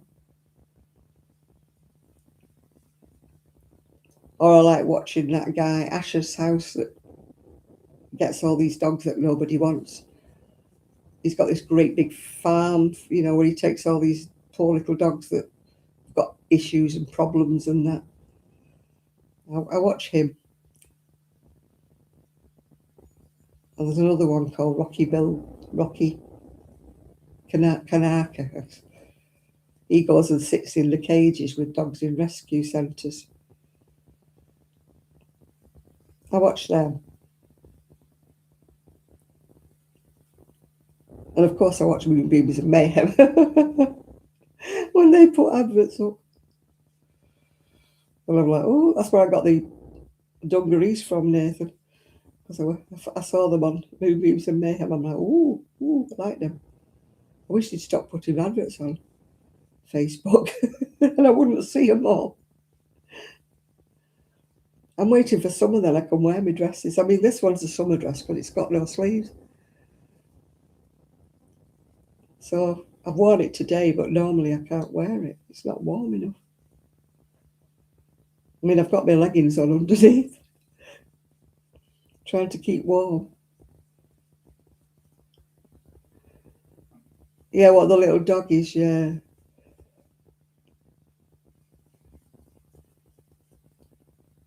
Yeah, some of them he takes on, and they've got real problems, I mean, this guy who has all the chihuahuas. Oh, thank you, Amanda. He gets these chihuahuas that have all got breathing problems and stuff. And I mean, he looks after them. He really does look after them. I mean, sadly, obviously, he does lose a few, but he doesn't lose a few. Oh, you're back, Jane, yeah. He doesn't lose a few through neglect. He loses a few because they're old or they've got really bad issues, things like that. I mean, he does his best for them.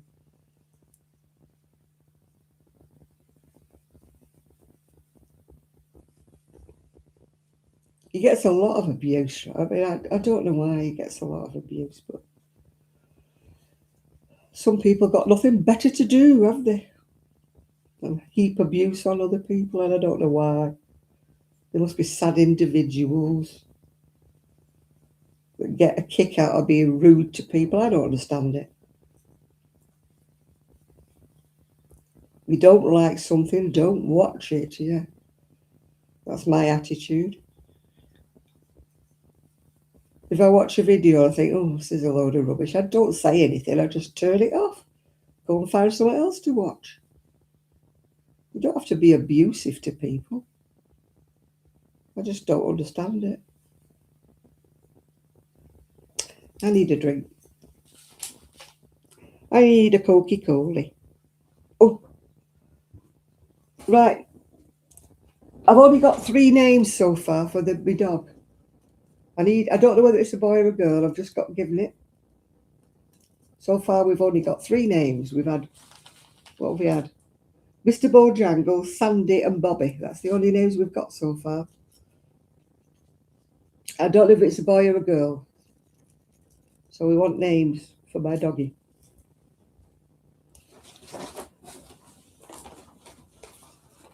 Fred. I always thought that was for a bear, you know, Fred Bear. Right.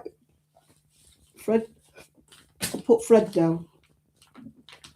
So I've only got 4 names so far. I've got no little girl names. I've only got boy names. I've dropped my hook.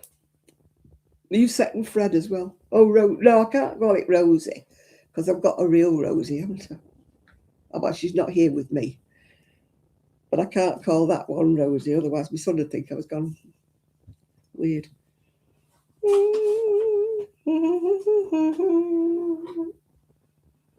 Oh, ouch, ouch, ouch. Oh, ouch. I can't get up. Oh, that's why. My coat was hanging on the rail on my chair. Yeah, that's the bottom of my coat. Like the sleeves. Oh.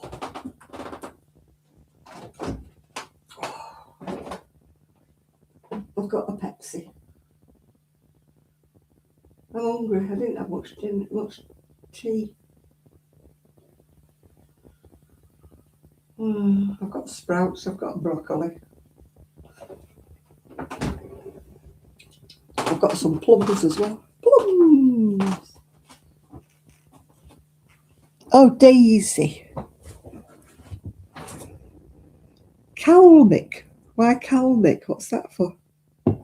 That's an unusual name. I'd never remember it, Lizzie. We'll put Daisy down. What does Calmic mean?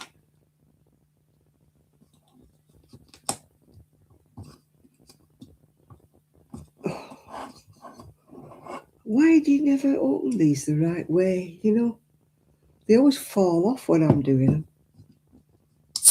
Oh, got it.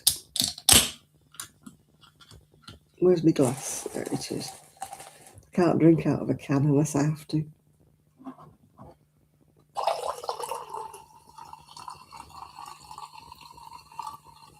Do you know, you're just so lucky with your wildlife, aren't you, Shad? Spiders, snakes, and now you've got a skunk. I've never seen a skunk in real life, thank goodness. I don't think we have them over here. Do we have skunks in England? I don't think we do we?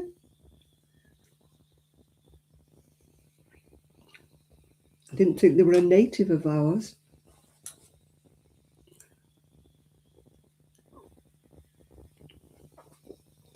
How come you're so lucky, Shad? Do they all gravitate towards you?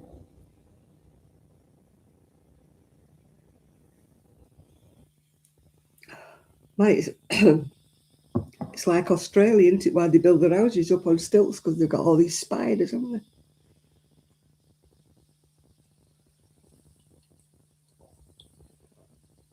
You can. Pepsi. I like animals, but I wouldn't want a skunk. Wouldn't I want a skunk? You see me, which I got from Linda. It's like a double what, that one, isn't it? Double thickness. Well, they certainly seem to gravitate to Shad, don't they? Spiders, snakes, anything. Skunks, anything. Oh my God, you'd have to leave. You'd have to go and stay in a hotel for a few days while it drifted away.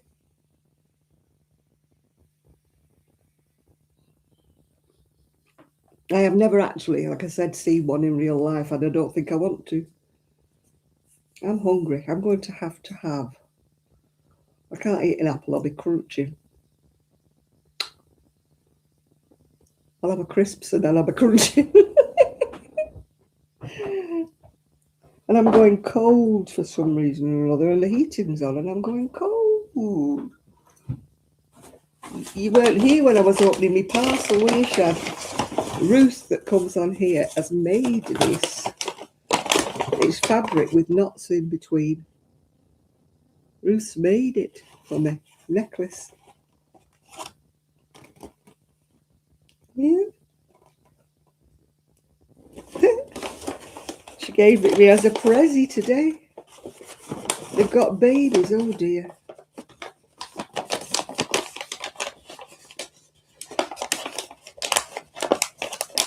Oh, I don't think I'd fancy that, Denise.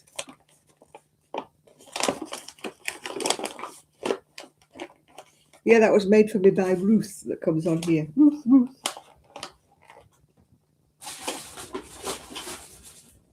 I'm hungry.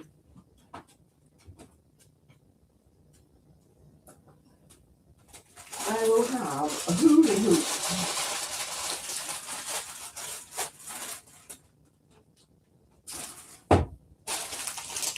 I will have hula hoops.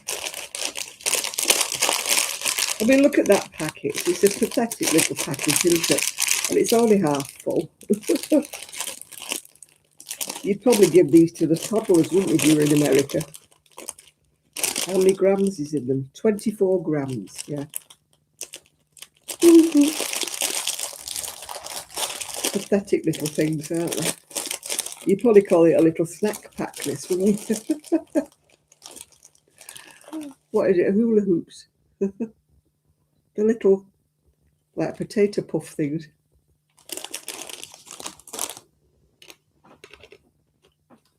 And I'm going cold. What is that? Oh, it's my brooch just fell off.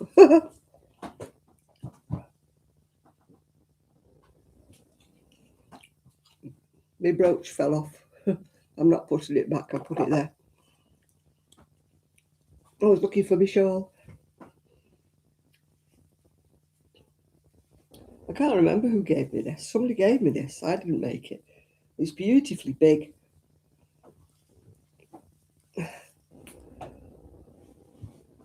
Angelica, is that for my dog name? Oh, gone cold. Is that my dog name, Linda?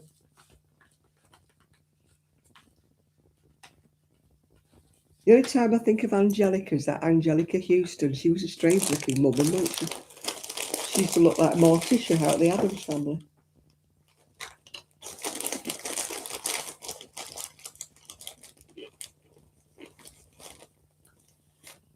You got Angel.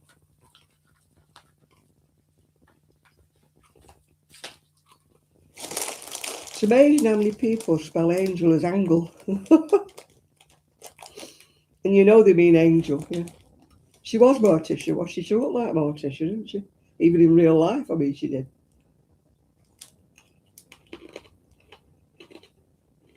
Sandy. Somebody else said Sandy earlier on, Ruth. I've got Sandy down already, thank you.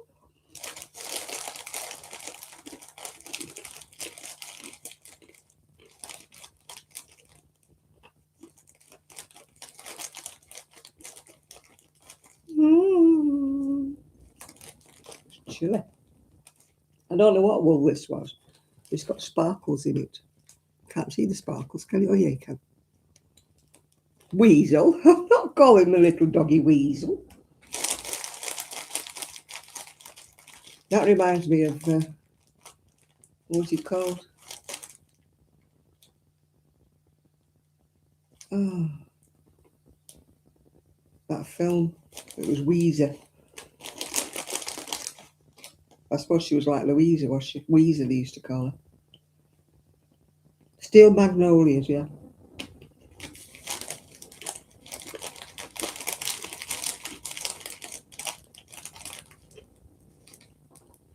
I don't know what it is. I got it given me ages ago. Yeah, they used to call her Weasel.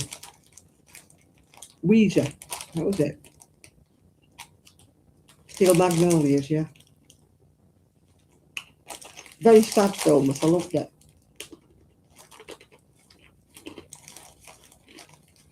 That and Fried Green Tomatoes, was it called?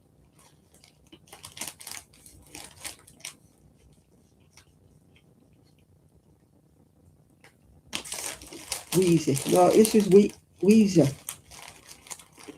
She was in Steel Magnolias. It was, oh, what's she called?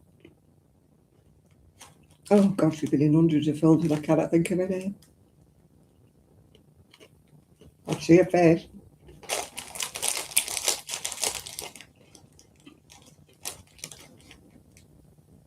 Mm.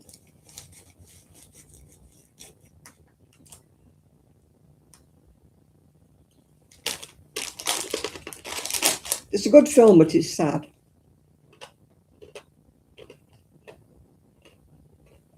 It's a saddy movie.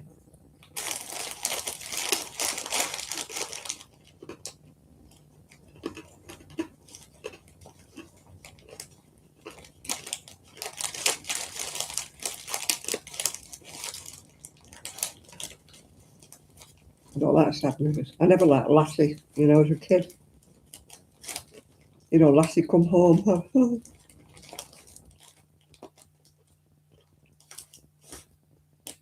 I remember taking my son once to see a Disney film, and I think it was either the dad or the mother lion or something died, and he's going, "It'll come back alive again." He was sobbing his heart out. He's only about 5 or 6.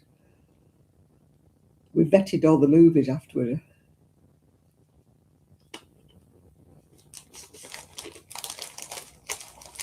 He couldn't stand it because his mummy, lion or tiger or whatever it was, died.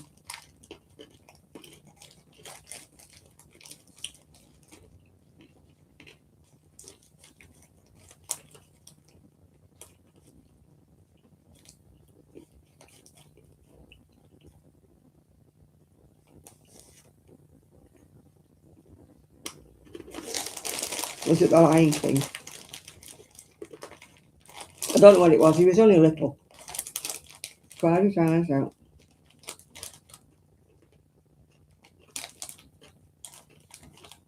Oh.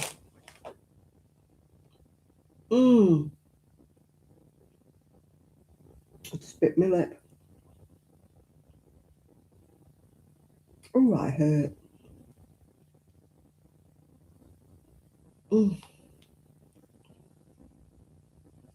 I never think of my teeth as being sharp until I bite my lip. Oh, that really hurt. Now the thing is, it swells up and then... No, it can't be the Lion King then, no. It must have been in the 70s, but he was only little.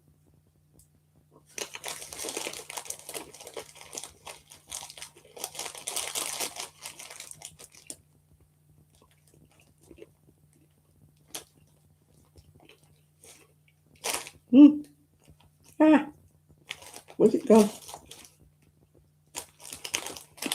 I tell you what, my fingers have not gone any bigger, but I can remember when you used to be able to put these on your fingers. Now they're that little, you can't even get them on your little finger. We used to put them on every finger and then eat them off when we were kids. I know my fingers were smaller, but they weren't that small. I mean, look at the size of them now.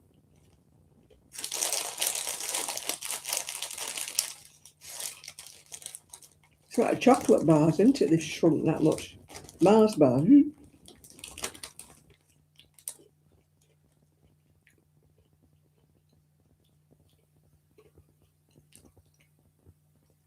They're trying to stop us all being obese, but the trouble is they're that little, you eat too.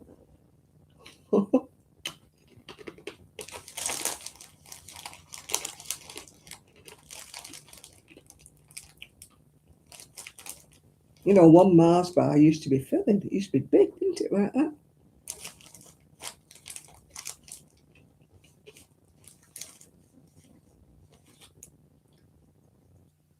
These are so little.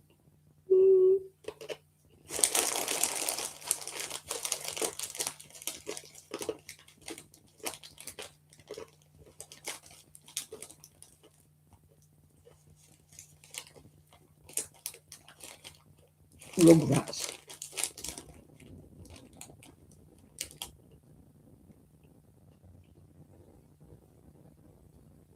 Got a little cold. You're going back to bed. All right, Lydia. Hope you feel better soon.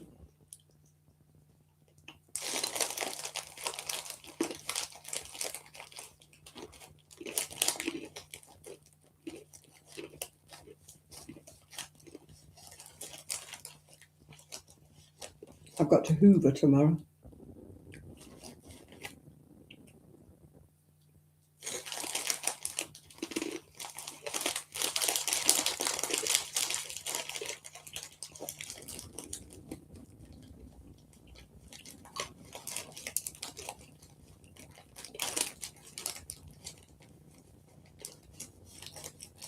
I'm going to the garage to find some wool to tone on with another one I've run out of.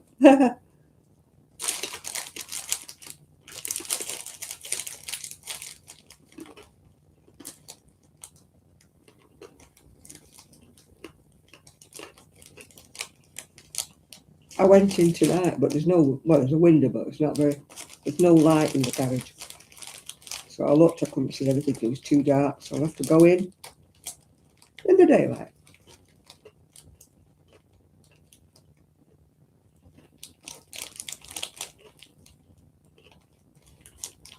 I just did another of those jackets with some funny wool. It's called Peyton's Flower top or something.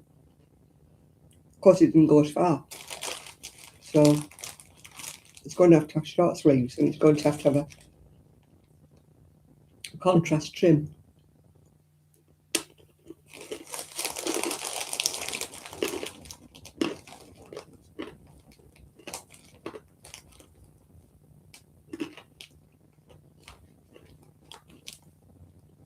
I'm sure I'll find something in the garage.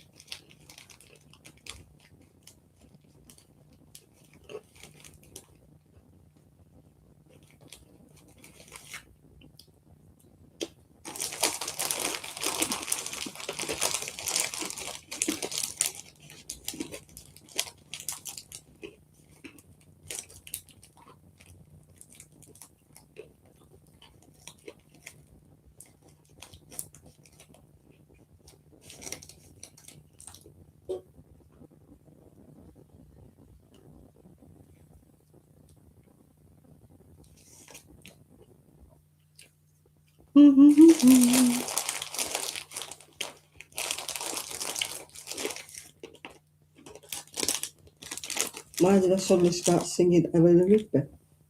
Eleanor Rigby.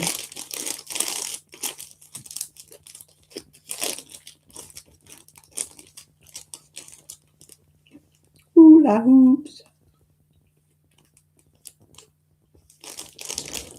So much garbage on the side.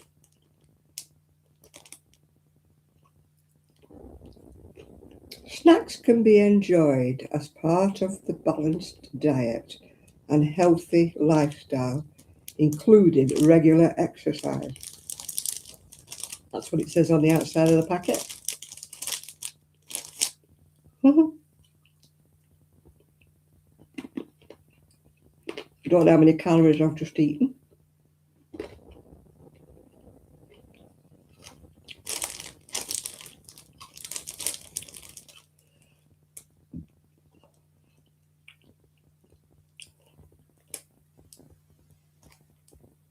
I don't know. He's just telling me per 100 grams, and there's not 100 grams in here. It's only 24.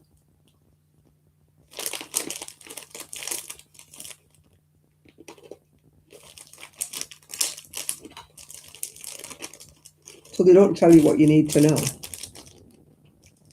You've got to start working it out, haven't you? How many calories is in 100 grams? So there's that many in 100 grams, and there's only 24 grams in the packet. So it's like a quarter, isn't it, what they're just saying? I'm not going to do my maths at this time of night.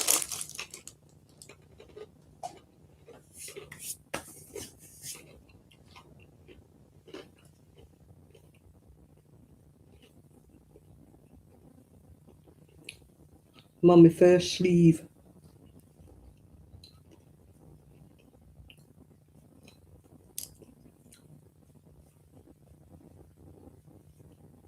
I've got this to finish. I've got that emerald green that's been on the hook for ever and a day, because I bought that green mingly to, well, it won't go with it. It'll just finish off the cardigan of sorts.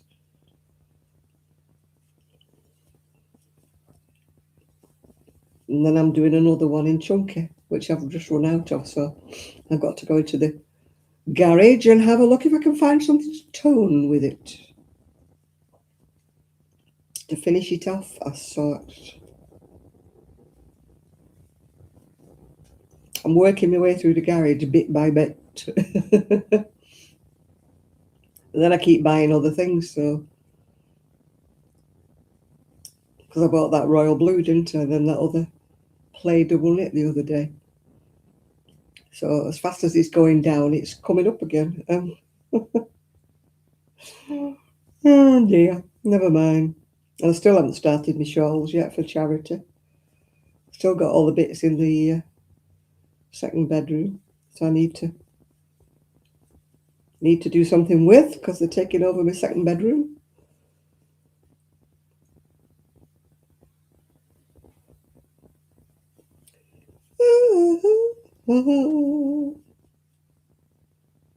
Everybody's gone quiet. Oh, you've all gone quiet over there. Oh, you've all gone quiet over there. Oh, you've all gone quiet, all gone quiet, all gone quiet over there. I think that's one of them songs you sing at the campfires, isn't it, when you're a scout? Not that I was ever a scout, because they didn't have Girl Scouts back in my day. You had to be a brownie or a Girl Guide. But now they have scouts in girls and boys now, unisex. I think I'd have rather been a scout. They had more fun than the brownies and the... You're knitting and you're listening. I'm crocheting and supposed to be talking. Oh dear.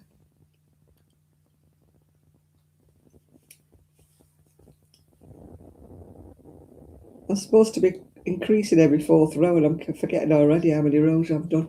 You know, I can't count to 4. This time of night, you're lucky. You're lucky if I can count to 4.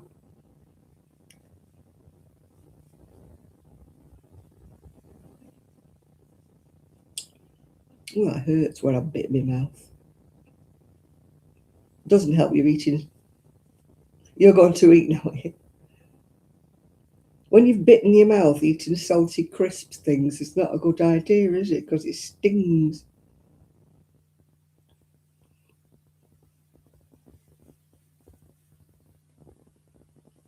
It's like when you've got a mouth ulcer, isn't it? You eat something that's salty or vinegary.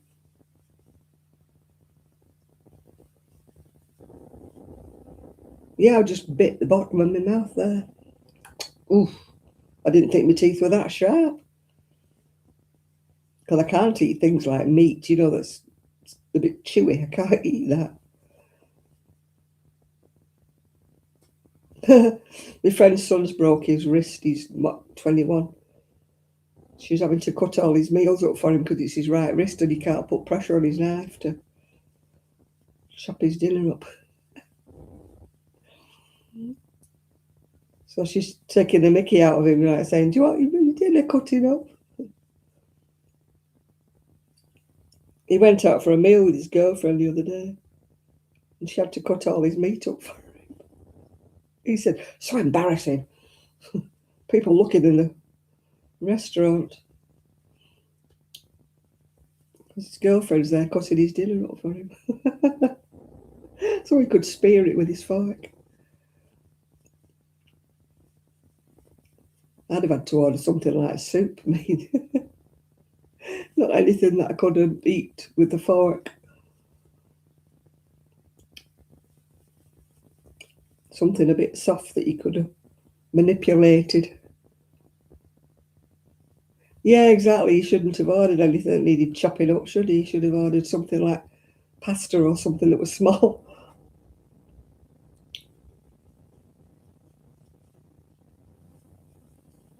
But he's a man, he probably didn't think of things like that. Her other son's in the Air Cadets, and now 5 times he's been promised, you know, to go on a flight, and 5 times they've cancelled it, you know, because of weather conditions and different things, yeah. Poor lad, he's never going to get up in the air. I said to her, is he just unlucky, or has none of the cadets been up? She said, no, none of the cadets got up last year either.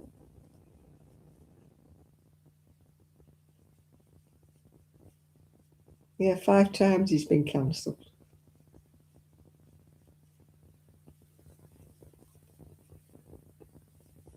A bit like me with my spinal operation. 4 times they cancelled on me. Well, 3 times they cancelled, 4th time I wouldn't let them. I said I was going to sit there and I wasn't going home.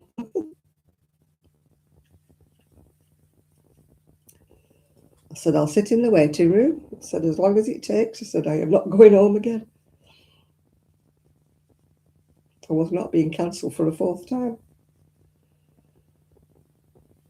One time I was sedated outside the operating theatre when they cancelled on me because they had an emergency coming. If that emergency had come in 5 minutes later, I'd have been in the theatre, wouldn't I?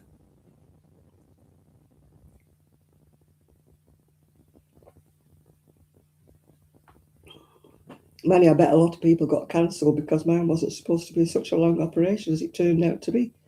So I bet the people following me had to get cancelled because I was still in the theatre. But it's their own fault for cancelling me. I think it took him 6 hours instead of 4.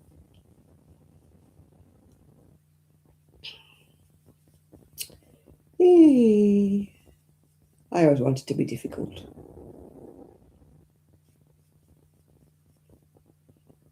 Right, I'm on an increased road now. Well, I was like that when I had my carpal tunnel done. I lived on my own. So I couldn't cut anything up, you know, because I had massive, massive bandage on my hand. It was all bandaged up all down there. So I think I lived on soup. Soup and porridge. Because I couldn't put pressure on, you know, the knife to cut it. I tried cutting it with my left hand, but it didn't work. I lived on my own, so luckily I had a big stack of like mugs and plates and stuff. Because anytime anybody came round to see how I was, they said, do you mind washing up for me? Because I don't have a dishwasher, I never had one.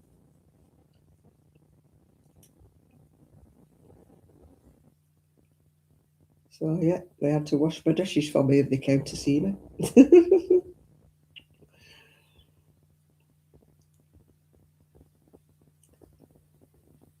He's got to go to the hospital on Monday, so they might just take his cast off.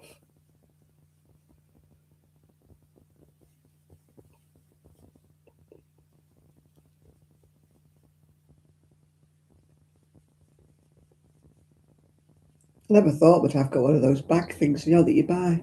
Look, has Velcro fastened around. You can have a shower where you're wearing it. I had to buy one when I had my carpal tunnel done. You could have had that. Because I've had both hands done, so I don't think they do it twice, do they?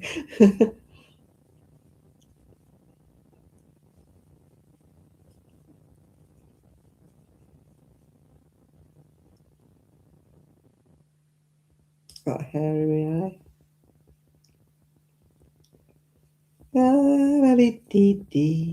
Yeah, I might do some knitting when I start that baby cardigan.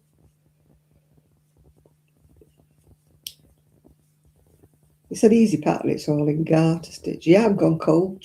The heating's on, but it's only on 15, so it's turned itself off again, if you know what I mean.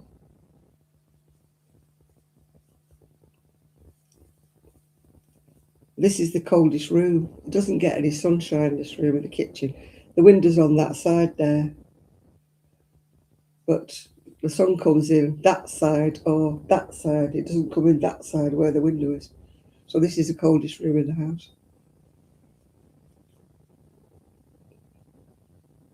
Still not as cold as my lounge was in Fleetwood. Oh, that was so cold. If you remember, I had to have the log fire on, log burner. The people who bought my bungalow are still complaining about how many logs it burns. I could have told them that. They only asked me, is it warm? They didn't ask me how many logs it burned.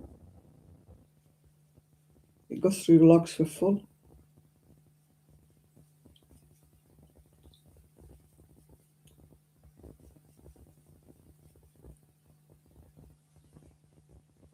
It was warm though, if you remember it. It used to be really hot and toasty. My son used to say it was too hot. I was all right. I was quite warm. It cost me a bomb though, in logs.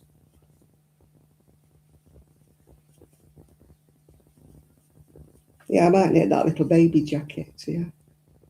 Oh, you had cheese and crackers, do you? Yeah. I think my crackers have got a bit soggy. I didn't put them in the container. I'm a beggar for doing that with crackers. I open the packet, then I forget to put it in the container, and they go all soft and soggy.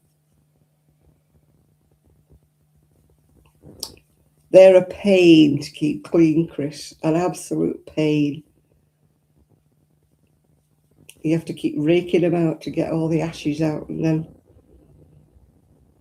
the dirt and dust gets everywhere. They look pretty, but it's all to do with it not being able to burn coal. I mean, coal at one time, you could put a shovel full of coal on it, it'd last for ages. But then we all went smokeless fuel, didn't we? And I mean, now they're even talking about certain kinds of wood and that. You've got to buy kiln dried. You can't just put any old wood. You know, you can't go down the woods and pinch a few trees, you know. If they're damp, they don't burn. You've got to get kiln dried wood, and it costs a fortune, yeah. It was very warm, but it was a pain. Ashes everywhere. It was mucky.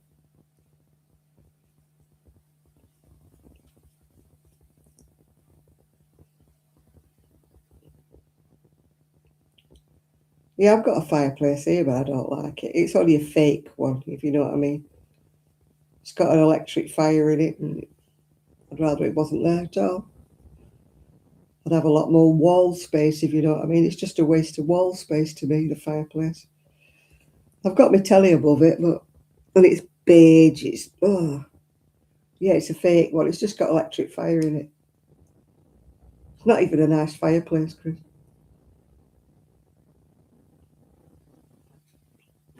I keep looking to paint it a different colour, but like fireplace paints are all boring colours like grey and beige, and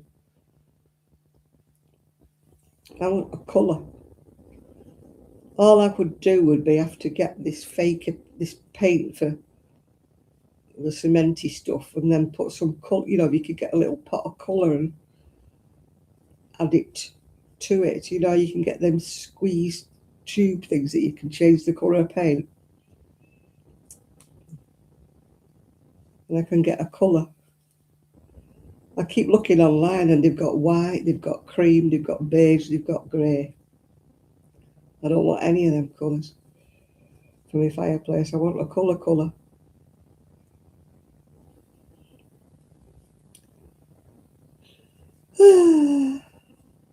I don't know what colour, mind you, but what a colour. I do not want white or cream or beige. That's the only colours they seem to sell for fireplaces. And you can't paint it with ordinary paint because it's kind of fakey, like a cementy stuff. It's meant to look like textured stone, I think, but it's obviously fake. But you've got to get special paint to paint it with. You can't just slap a bit of gloss on it. Yeah, purple. I don't think purple will go with the rest of my room. My room's I've got a royal blue sofa and like jade, bluey grey, bluey green curtains and rug and throws. So purple, much as I like it, wouldn't really go. I think it's going to have to be some kind of a dark greeny colour or something, or a blue. I was looking at the wall, wondering what colour I could paint one wall. You know, it's a bit of a change, because one of the walls is white. Well, the other walls are white.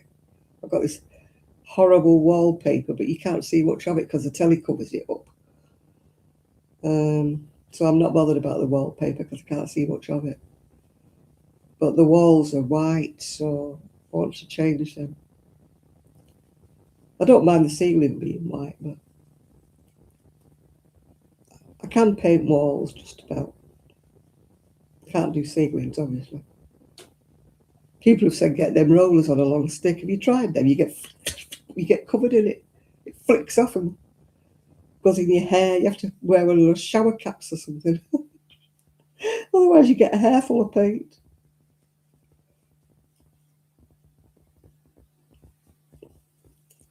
The last time I painted a ceiling, I was able to go up a ladder and paint it with a little roller, not one of them on a big pole. It looks so easy when you see them doing it on YouTube, doesn't it? You know, but it flicks everywhere when you're trying to do it yourself. I like those paint pads. You know, they're like a little square of felt paint pad. They're brilliant for doing walls. You don't see any joins or brush marks or anything.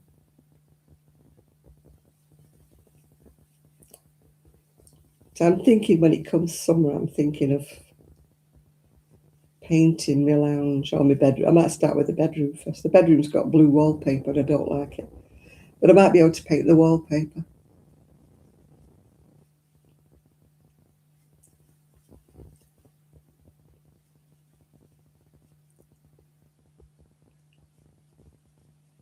That'll be lilac probably or something along those lines. That'll be what I'll paint the bedroom. Not deep purple, but you know, like a lilac-y purple.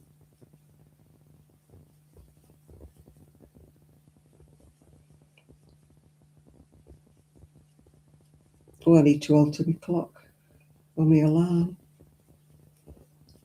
I altered it to 7:30 this morning so I could make sure I don't like rushing, so I could make sure I was up and showered and breakfasted and everything.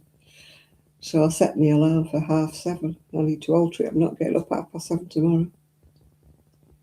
No way, Jose.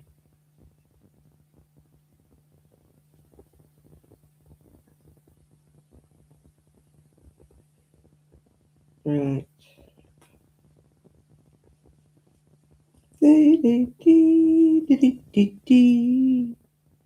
Everybody's gone quiet, and I've got a string. When you crochet with lurex and you leave the lurex behind when you're doing it. You know, you get between the thread and the lurex. It leaves a big loop. Reminds me of the girl at Knit Club. She was embroidering eyes on her mouse. And she finished doing this eye and it had a big loop in the middle of it. So she had to cut it all out. She couldn't, you know, sort this loop out.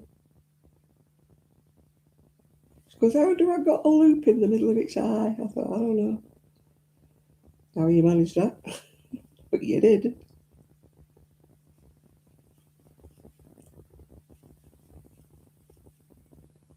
La la la, la la la. All alone, to be alone.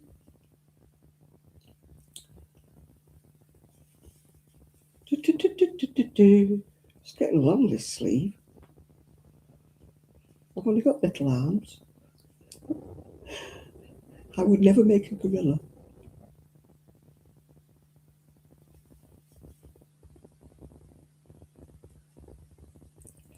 What do they say? Your hand span, your arm span. I found it. I know where it is, Shad. Not got a battery in it, but I know where it is. I can resurrect it at any time.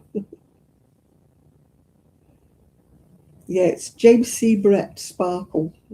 Was it Twinkle or something? Twinkle. James C. Brett's Twinkle. I like it because it's red with a red sparkle. Usually when you get Lurex yarn, it's always got a silver thread or a gold thread. But I like this because whatever colour the yarn is, they only do about 5 colours, I think, but whatever the colour the yarn is, they have the same colour with the Lurex. You know, if it's navy or something, they've got navy Lurex.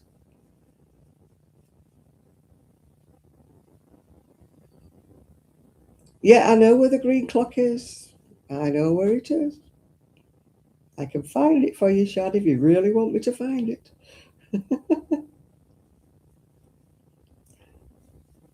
It's a good job I don't do any videos in my lounge because my clock in there ticks. Tick, tick, tick, tick. And the clock in my bedroom ticks. So I can't do any videos in there, can I? I don't even hear it ticking. I really don't. I'm so used to it. I grew up with a grandfather clock that used to chime every quarter of an hour. So once you've slept through that, you sleep through anything.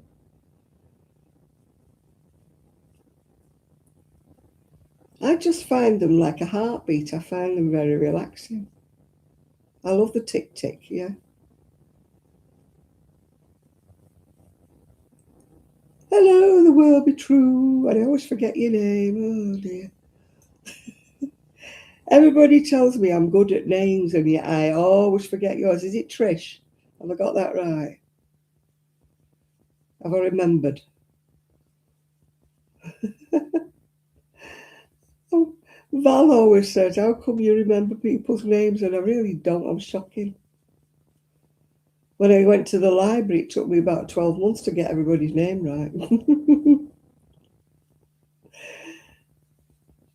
And there was 2 ladies who sat at the end. They don't come anymore, sadly, because they're very elderly and they've got problems health-wise. It is Trisha, right? Yeah, I know. I got that bit right. I got Trish, didn't I? It's Trisha. Yeah, there were 2 little old dears that used to come to the library, and one was Sue and one was Patricia, and I can't remember who was who. And they don't come anymore because I said they've got health issues, so I don't have to remember them anymore. No, they weren't called Trish. She was called Barbara, actually. Barbara and Susan. I never knew which one was Barbara and which one was Susan.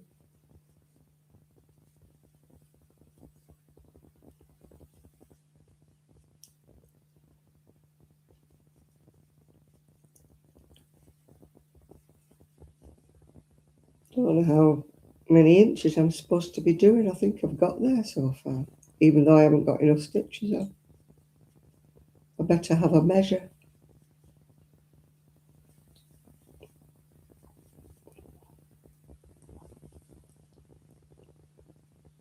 I haven't got long arms. So half of the time I never have enough stitches on by the time I get to the armhole. I'm always a couple of stitches short. It's all right because I just don't cast off as many, for the armhole, yeah. You love listening to me. I'm getting a bit tired now because I got up really early this morning. So I'm drooping a little bit now. I'm not full of, I'm just, I'm like one of those toys that you wind up, when it starts going down. You going to bed now, Jane?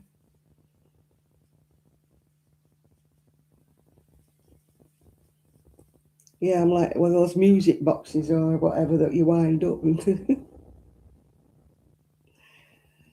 I was upset because I had to put my snow globe away, but it was a Christmas one. So I couldn't really leave it out, even though I liked it. And it played a little Christmas song, so I really couldn't leave it out. But I was sad, and I had to put my snow globe away. Maybe I'll buy another one that doesn't play Christmas tunes.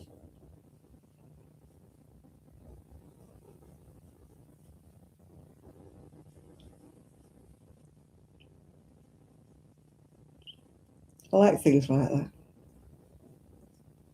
Should look in the charity. I never find anything in charity shops. You know, some people find all these lovely ornaments and beautiful things, don't they, in charity shops? I don't. Just find a load of tat. You know, people come back saying, oh, I found this beautiful dog or I found this lovely cat. And I go in and there's a load of rubbish. There's never anything nice in our charity shops. Or if there is, they're very, very expensive. They had some lovely animals like lions and tigers once. Oh, it was so dear. You know, for a charity shop, I know they were nice, but they were so dear. You don't expect to pay £20 in a charity shop, do you? Right, 15. How many inches am I supposed to do? Oh, 17. I might get the right number of stitches in then before 17.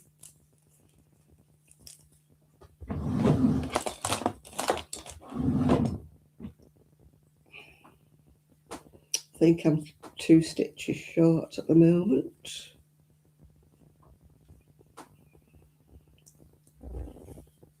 Then I've got one more sleeve to do. And of course, I've got the bands to do and everything. And the border around the edge, it's got a lacy border. I've done this pattern about 3 or 4 times. Some patterns I really like them, and then I do them a lot. It's got a little lacy border around the bottom. So I've got to do that yet. I've got another sleeve to do and the border. But I've got enough wool to do this one in one colour, so I'm alright.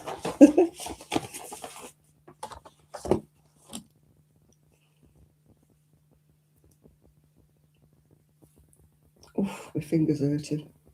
That finger's really won't straighten out anymore. The other night, going to bed, and my finger was just hurting so much I couldn't get to sleep. I thought it sounds pathetic that you couldn't get to sleep because your finger was hurting, didn't it?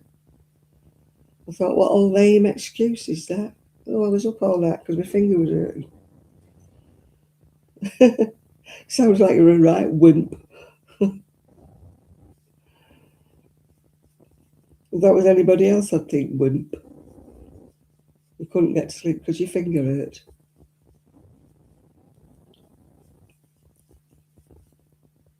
Yeah, it really did. It was really thumping.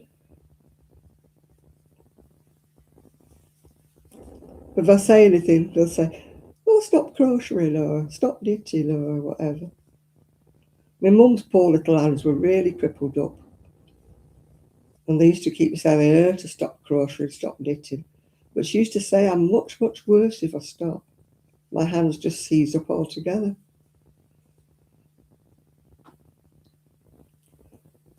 That's what they call, is it do piens contracture or something? It starts off there in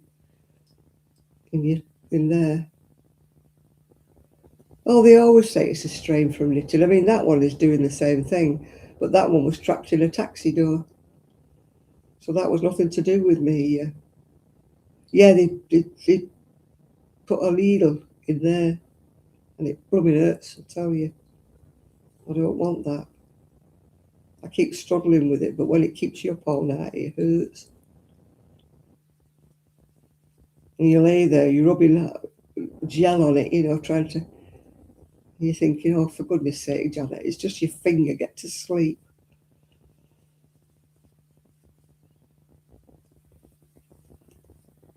I mean, I'm used to it's either my shoulder, my hip, my back. It made a change to my finger the other night. I thought, well, there's another bit of me. The one night I would be getting to sleep because my back wasn't actually killing me, and my hip was all right that night, and then my finger started hurting.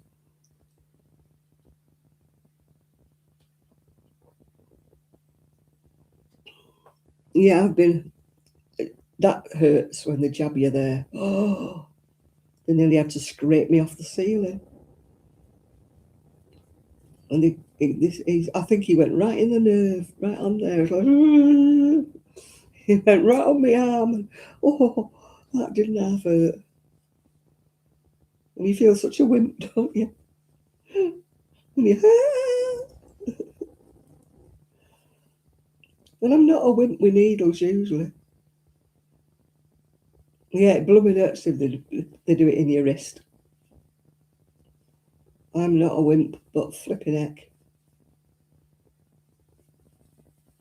I'd rather have a spinal injection any day. You know, those, what do they call them? When they stick anaesthetic in your spine for operations. I'd rather have that than an injection in my hand.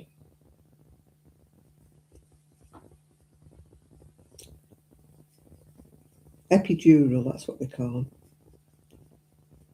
I've had them done a few times and they're much better. And I had a hip injection once. The needle was like that because you have to go through the fat of your bottom to get it into your hip joint. That was fun. The surgeon actually complimented me afterwards. He says, "You were a star." He said, "You never moved when I stuck it in." He said, "Usually we have to scrape them off the other end of the bed. They're usually shot off the other end." He said, "You just lay there." And I said, well, you know, I'm a star.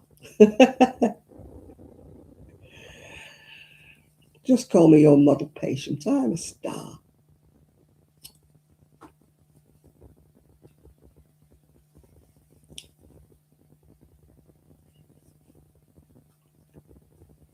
Yeah, I've got to go to the musculoskeletal on March the 3rd. I don't even know where I'm going. It's in Fleetwood somewhere. I'll have to find out where I'm going before I'm going. I might get my new scooter by then. I've had a letter saying it was coming, but it didn't say when. It just said your representative will be in touch with you. So maybe I might hear this coming week. He said it'd be 4 to 6 weeks, and it's been 4, I think. But I'm not one of those that... yeah. No, I'm all right. I've been all right with injections usually. I had one in my shoulder, and that was brilliant. I need to have another one done. I know lots of people who've had injections done, and they've not been any different. My friend's had both her knees injected, and she said it's not made any difference. I must admit, I didn't have an injection in my knee. But I've had them in my shoulders, I've had them in my elbow, I've had them in my wrist, my back.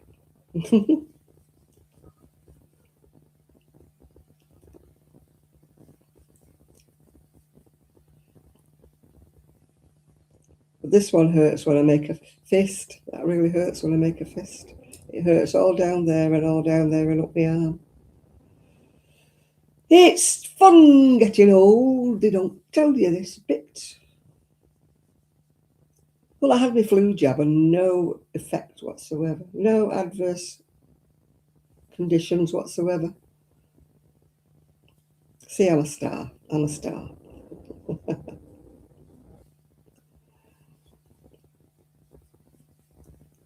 Everybody else is like, my flu jab. Oh, I felt ill for 3 days afterwards. I didn't even know they'd done it. 1, 2, 3, 4, 5, 6, 7, 8, 9,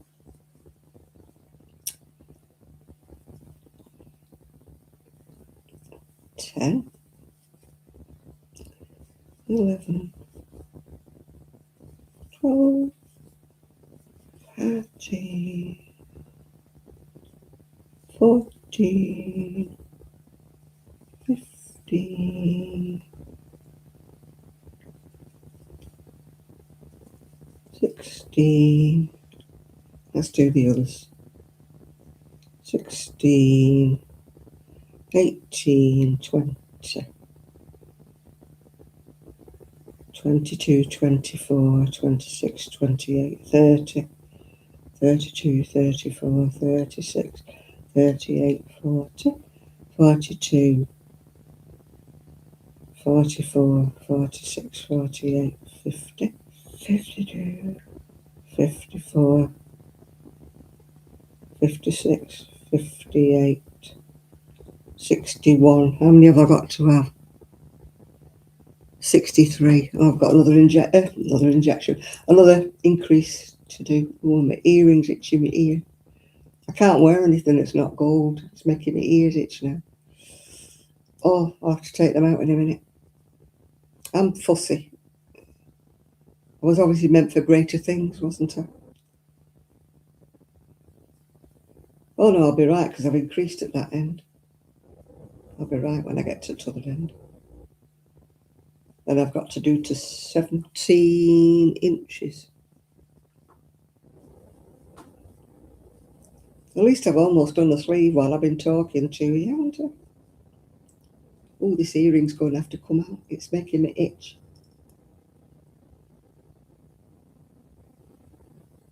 Oh, people have said, oh, you need to have allergenic earrings and stuff like that.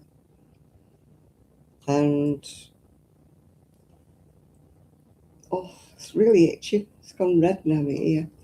I just cannot wear any earrings except gold, only for an hour or so. I've had these in all afternoon, so that's enough now. Yeah, that's my earring. I don't know why it's red. The rest of it's red and it looks black, doesn't it? Why does it look black? It's red. Oh, it's weird. My camera changes colours and everything. Yeah, look at my ears, have gone red. Well, the hole's gone irritated because I've been wearing junk earrings. I don't know, I've not had white gold. I've only ever had gold. I can't wear platinum, and that's supposed to be.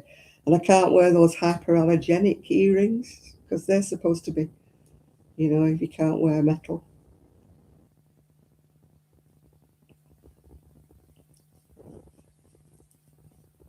I did have some really cheap plastic earrings once, and they irritated me as well. I thought plastic, maybe I'll be all right because it's not metal. They were dead cheap, and even the little bit that goes through your ear was plastic. But no, I'm just weird. That's why I very rarely take my earrings out. It took me about half an hour to get those earrings in this morning. I couldn't hold the back of the earring, and then I lost it, and it's got a see-through back. My outfit's like a maroon colour. It's red, like a maroony colour. It was my concession to Valentine's Day. It was sort of red. It wasn't bright red, but it was sort of red. It was funny, really, because I'd never tried this dress on. I'd bought it months ago, if you remember, and I've never tried it on. And I was thinking, I'd sorted everything out. I was going to wear this today. And then I thought, what if when you put it on, it doesn't fit you? What's your plan B? And I thought, I don't have a plan B. Anyway, I put it on and it was actually quite big on me. I don't think I'm as big as I think I am.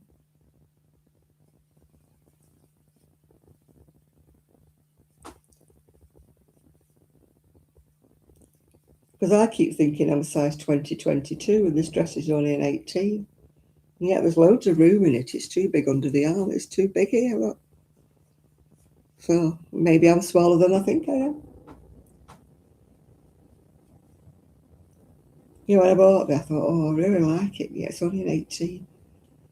I thought, go on, then I'll try it. So I was panicking this morning when I tried it on. I thought, what if it don't fit? What if it's too tight? And I put it on. I thought, there's room for me and somebody else in it. Yeah, my friend said to me, she says, "You're not as big as you keep saying you are." I just think I'm a big girl. Are you off now? I'll be off in a moment or two, yeah. About a quarter of an hour and I'll be gone as well. I look snatched. Well, nobody snatched me, except a lady from behind that frightened me to death. She just grabbed my shoulders and I thought, oh. She said, "I just want to tell you how nice you look." I thought, well, you could have tapped me on the shoulder, you didn't need to grab me. She frightened me to death.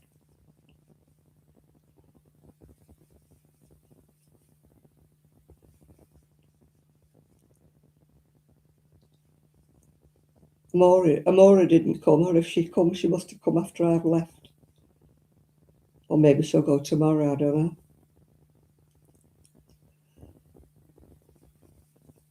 She might go tomorrow. I had a ticket, for to go tomorrow as well. And my friend said, she said, "I was going to go, but I'm not paying £8 for a ticket." I said, "You could have had my ticket. It goes for tomorrow as well as today." Yeah, she could have done. She just went under my shoulders.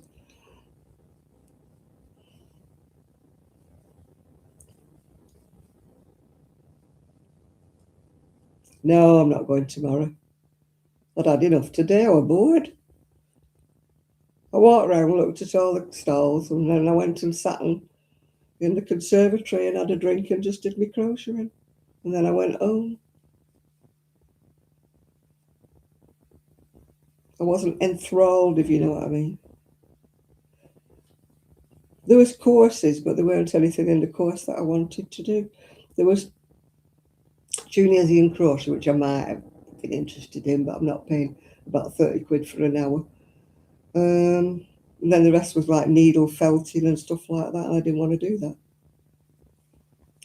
So, no, I didn't want to come back. I'm not going back tomorrow.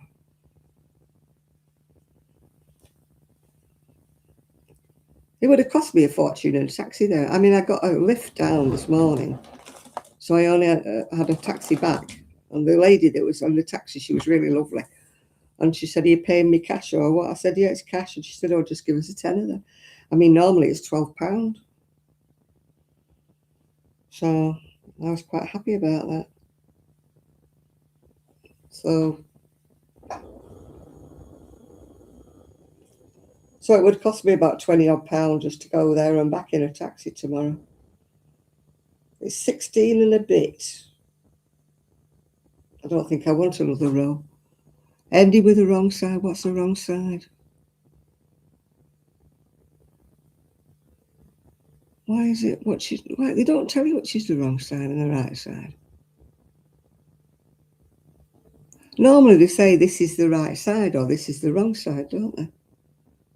So I don't know whether the old me ear is killing me. Itchy. Normally they say your pattern row is the right side or the wrong side. Well, they don't, honey. Huh. Just take your pick, really, innit? Oh, then it says continue. Oh, you're 17. I've got 16, so that'll have to do. Slip stitch to the 6th stitch. Pattern to the last. No, don't even tell me what row I'm supposed to be on. I've got 2 rows. I've got one row that's plain and one row that's got the holes in. And I don't know which is the right side and which is the wrong side. Oh, ask me another one. Is it really important in the scheme of things? There's 2 rows to the pattern. I'm a very uneven crochet. It's got like ridges, hasn't it? It sorts itself out usually when I wash it.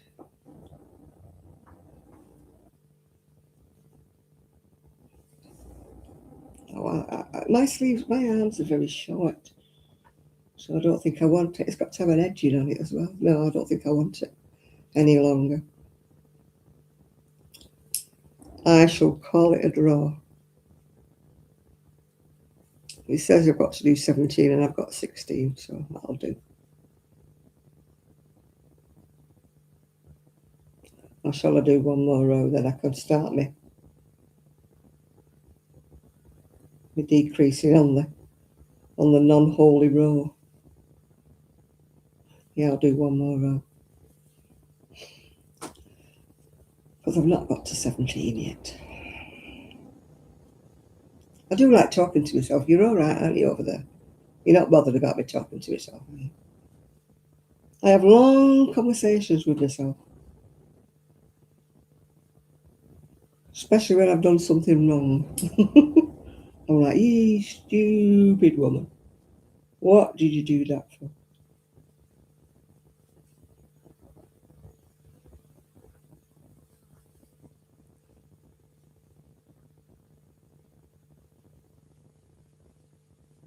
I need to go to the local shop tomorrow because my bread had a mouldy bit on it.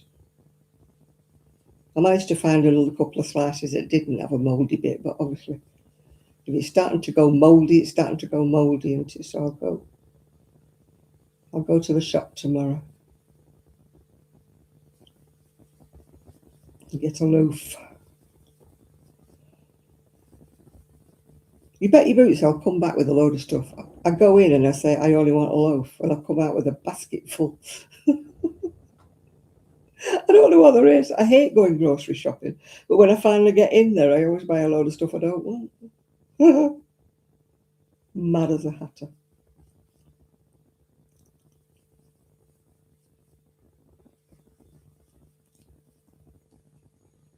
They don't sell meat and stuff like that. They sell sausages and bacon.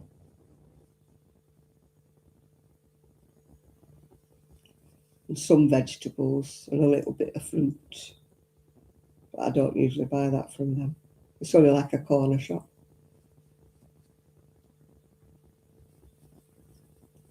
They've got a little section that's frozen, but again, it's just ready meals and beef burgers and stuff and vegetables. They don't have any meat or anything, even in the frozen bits.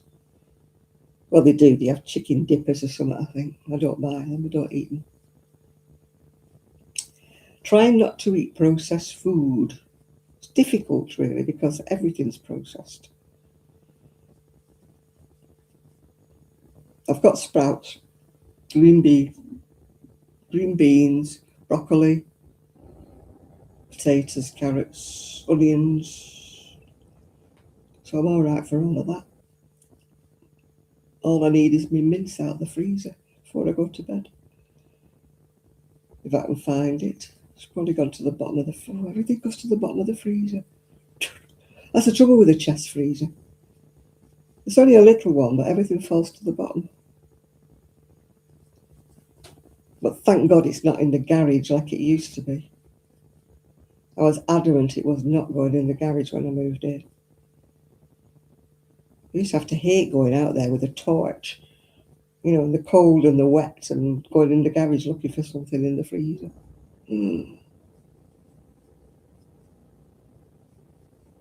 So when I moved here, my son said, "Are you putting it in the garage?" I said, "I am not." It's going in the kitchen, in the light where I can see what I'm doing.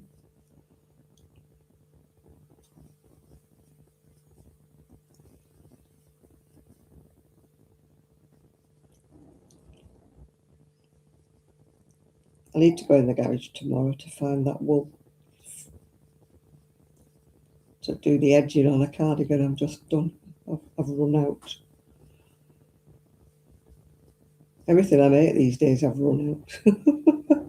That's the trouble when you're using bits up out your garage.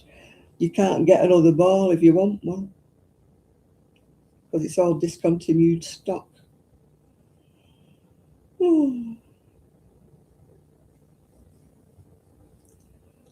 The one I'm using now is called Peyton's Flower Thing or something. I don't know where I got that from. It's not even my colour. It's like a sort of faded purpley colour with bits of orange and stuff in it. Bit of a weird thing, but never mind. I'm using it all.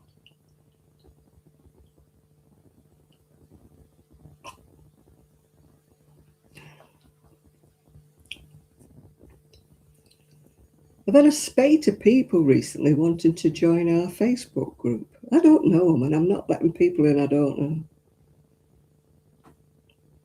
They're obviously don't come in the lives because I would know them. They're obviously not my subscribers because I would know them. So why do they want to come in the live, in the group? So I've just said no to them.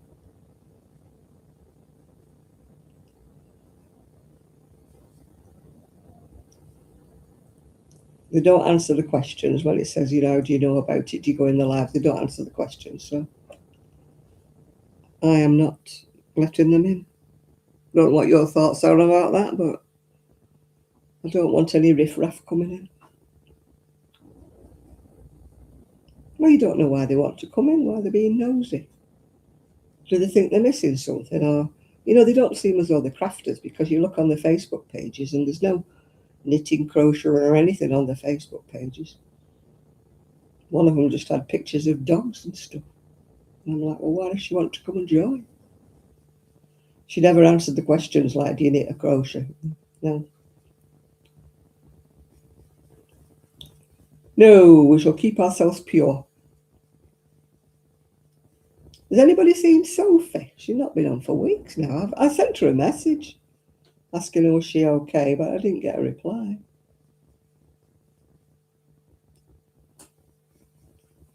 Just hope nothing's gone, because her mum had that stroke, if you remember, a few weeks back. Just hoping that everything's fine with her.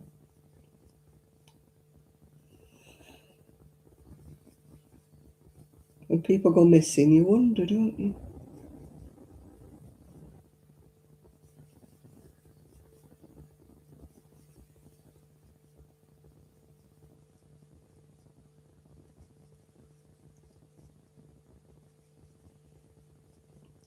Tra-la-la-la-la-la.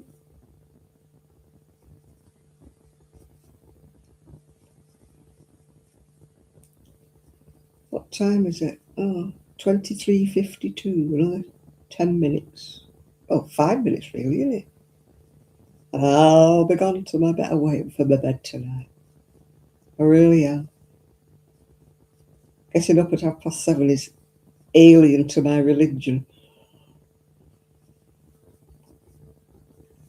I'll be glad to crawl in my bed. Oh.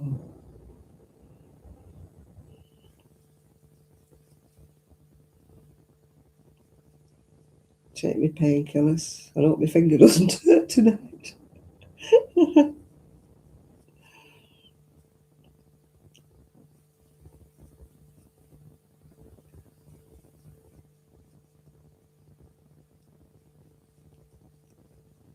Oh. Everybody's gone quiet. I think we're all gone tired, haven't we? My cousin, who I've not heard from for ages, rang me at 20 to 9, and I'm like, I'm very sorry. I said, I can't talk to you. I said, I've got to go on my live. I felt really bad because I've not spoken to her for ages. But I just couldn't start talking to her because I thought she gets onto a subject. My computer wasn't even switched on. So I thought I'll have to do something. I can't stand here talking to her. I said, phone me tomorrow. I'm in tomorrow.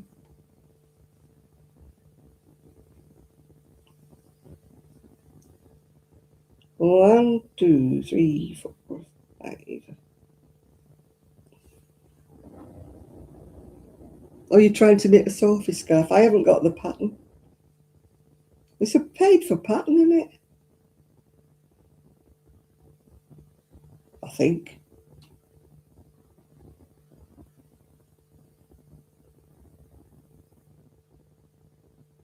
Work 12 rows, decreasing 1 stitch at each end of every row. Right, okay.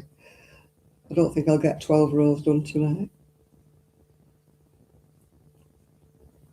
Anybody know if Sophie scarf patterns on YouTube? Or do you have to buy it? I mean, it looks such a simple pattern, doesn't it? To have to buy the instructions.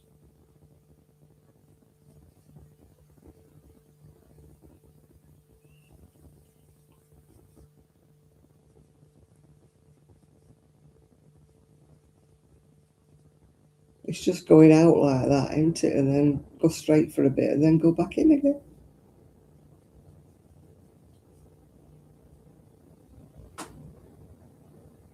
Yeah, there should be enough. I'm sure somebody's done one on YouTube.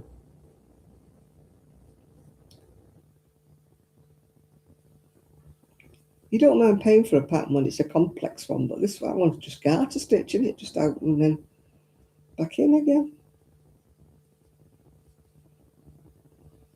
I know Linda's made one. I don't know if she's had a pattern or she just made it up as she went along. I've done them kind of like that shape in crochet, but I didn't have a pattern. I just made it up as you go along. But that Sophie one's got like an edging on it, hasn't it? Like a rolled edging.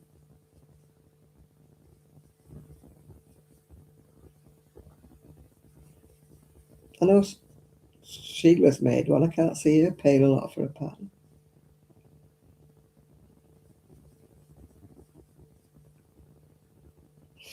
I still want to do that emotional support chicken. I've got the pattern for the crochet one.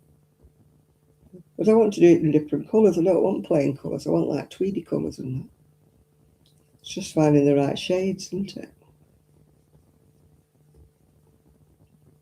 You attempted a Sophie but failed. Did you have the pattern or did you find it on YouTube?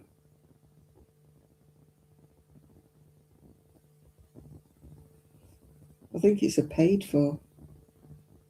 You slip the last 3 stitches every row. Well, I've not even tried, so I don't know. I'm sure there must be a YouTube.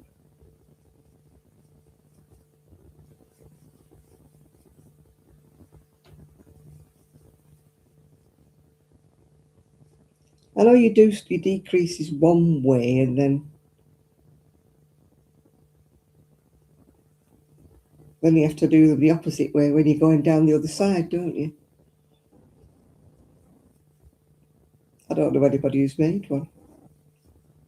I thought you had, Linda, but obviously you didn't, yeah. Are you going to buy anything if you go back tomorrow, Linda?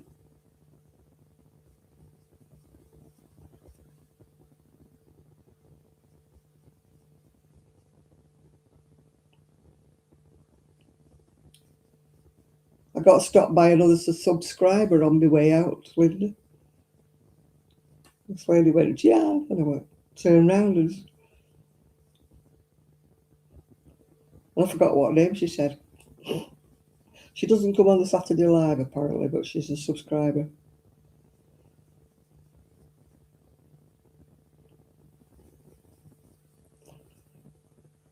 I don't think she told me her name, to be quite truthful. Because when she stopped me, I said, I'm sorry. She said, Jan. And I said, I'm sorry, I don't like, I didn't like saying I don't know you. I said, I'm sorry, I can't place your name. She said, oh, you won't. And that was the end of the conversation. She didn't tell me what it was. She just said, oh, you won't. Maybe I should have pushed her and said, well, what are you called? I'm bad with names, though. I really am bad with names.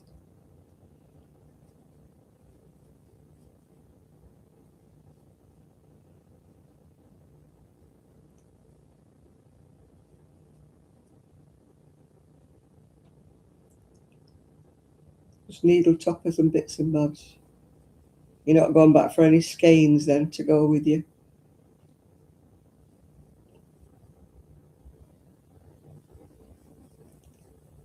Or with that colour that you bought? What did you buy? Some red or something ages ago?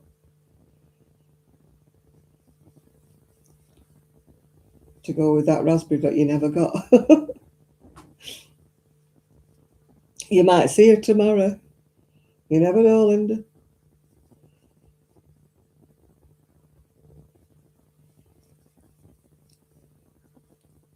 Linda won a skein in a competition and she never got it, but she didn't know if it got lost in the post or whatever because this woman's never answered her. It might have got lost in the post. She might have posted it, but we don't know.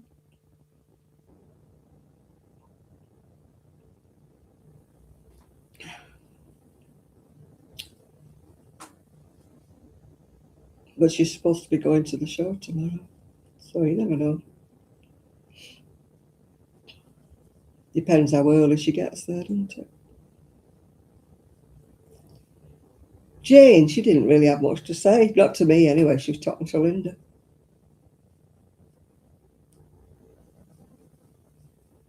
Linda was bribing her with coconut buns or something.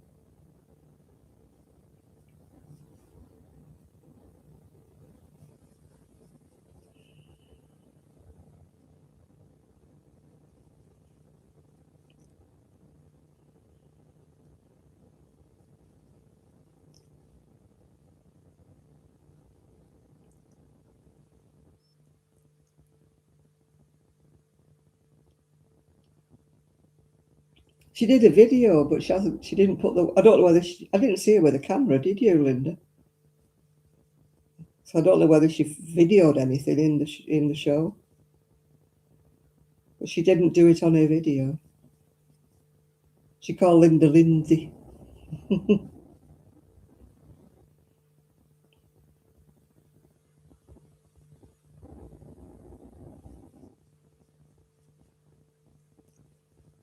Yeah, Jane called you Lindsay, but she did correct it later on. She called you Linda after that.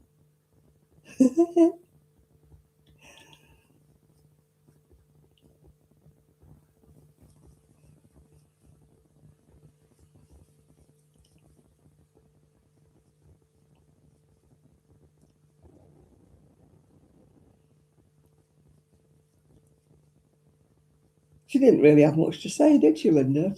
I don't remember saying much.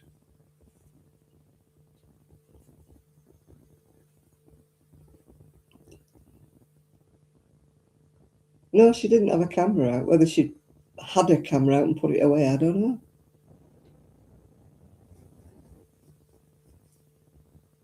She said on the video she was going to the show, but maybe she did. I got my camera out and then I didn't use it, yeah. Yeah, did you get your handbag? She said. Val said, did you get your handbag?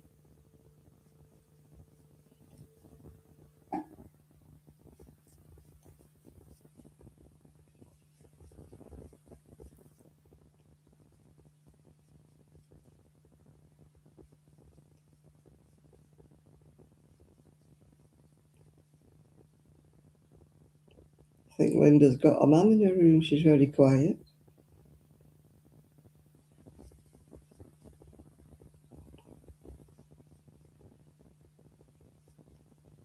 Either that or she'd nodded off.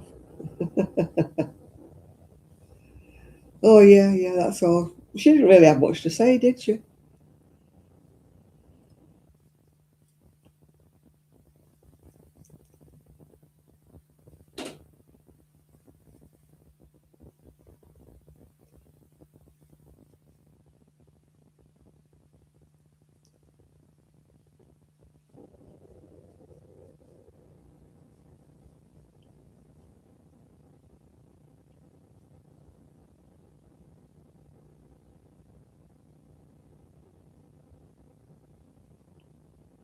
Yes, you did.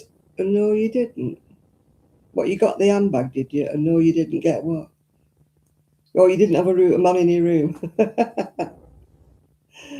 I thought you'd waylaid the porter or something.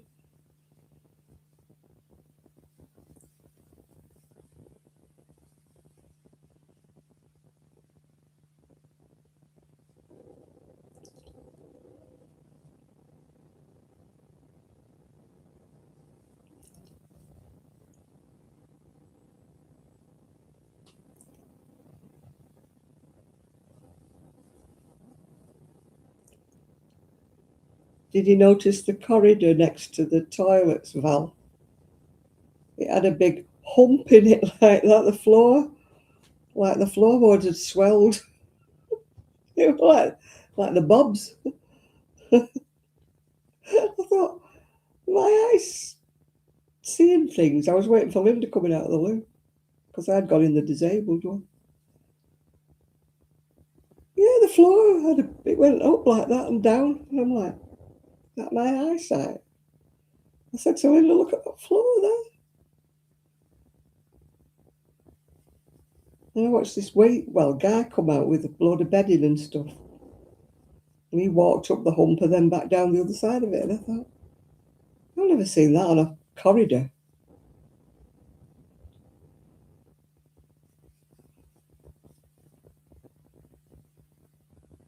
Linda saw you waiting for the tram, Val.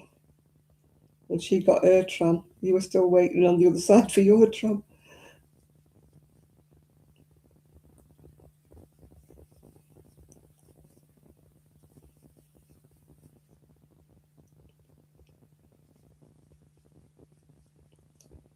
At least you didn't have the weirdy bloke waiting with you like I did. Walter Mitty. Ooh, it's the witching hour. I can go to bed now. I'm not going to finish this sleeve. I've got another 8 rows to do, and I'm not sitting here doing 8 rows. I'll finish it off tomorrow.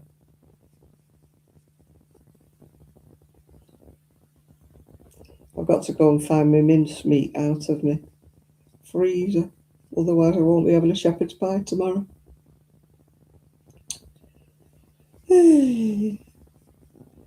Right, peoples.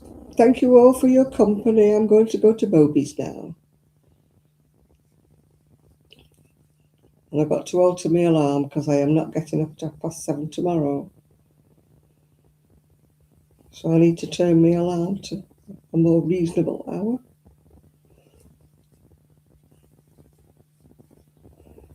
Yeah, good night, everybody. Whoever's left on here, good night.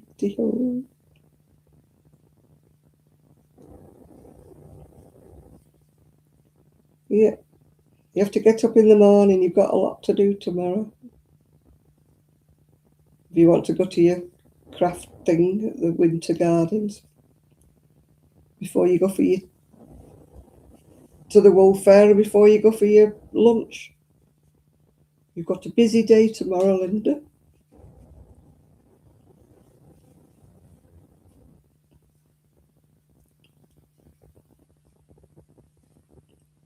Happy Valentine's Day to you, Chris. Or is it Galentine's Day when we haven't got off? When we don't have a partner? I don't want one, thanks. I'm happy on my own. Oh, I've got all chilly. Oh, got all cold. Right, good night, everybody, and thank you for your company. Bye, all. Don't forget, thumbs up, subscribe, tell all your friends. I want to be an overnight sensation. Bye now.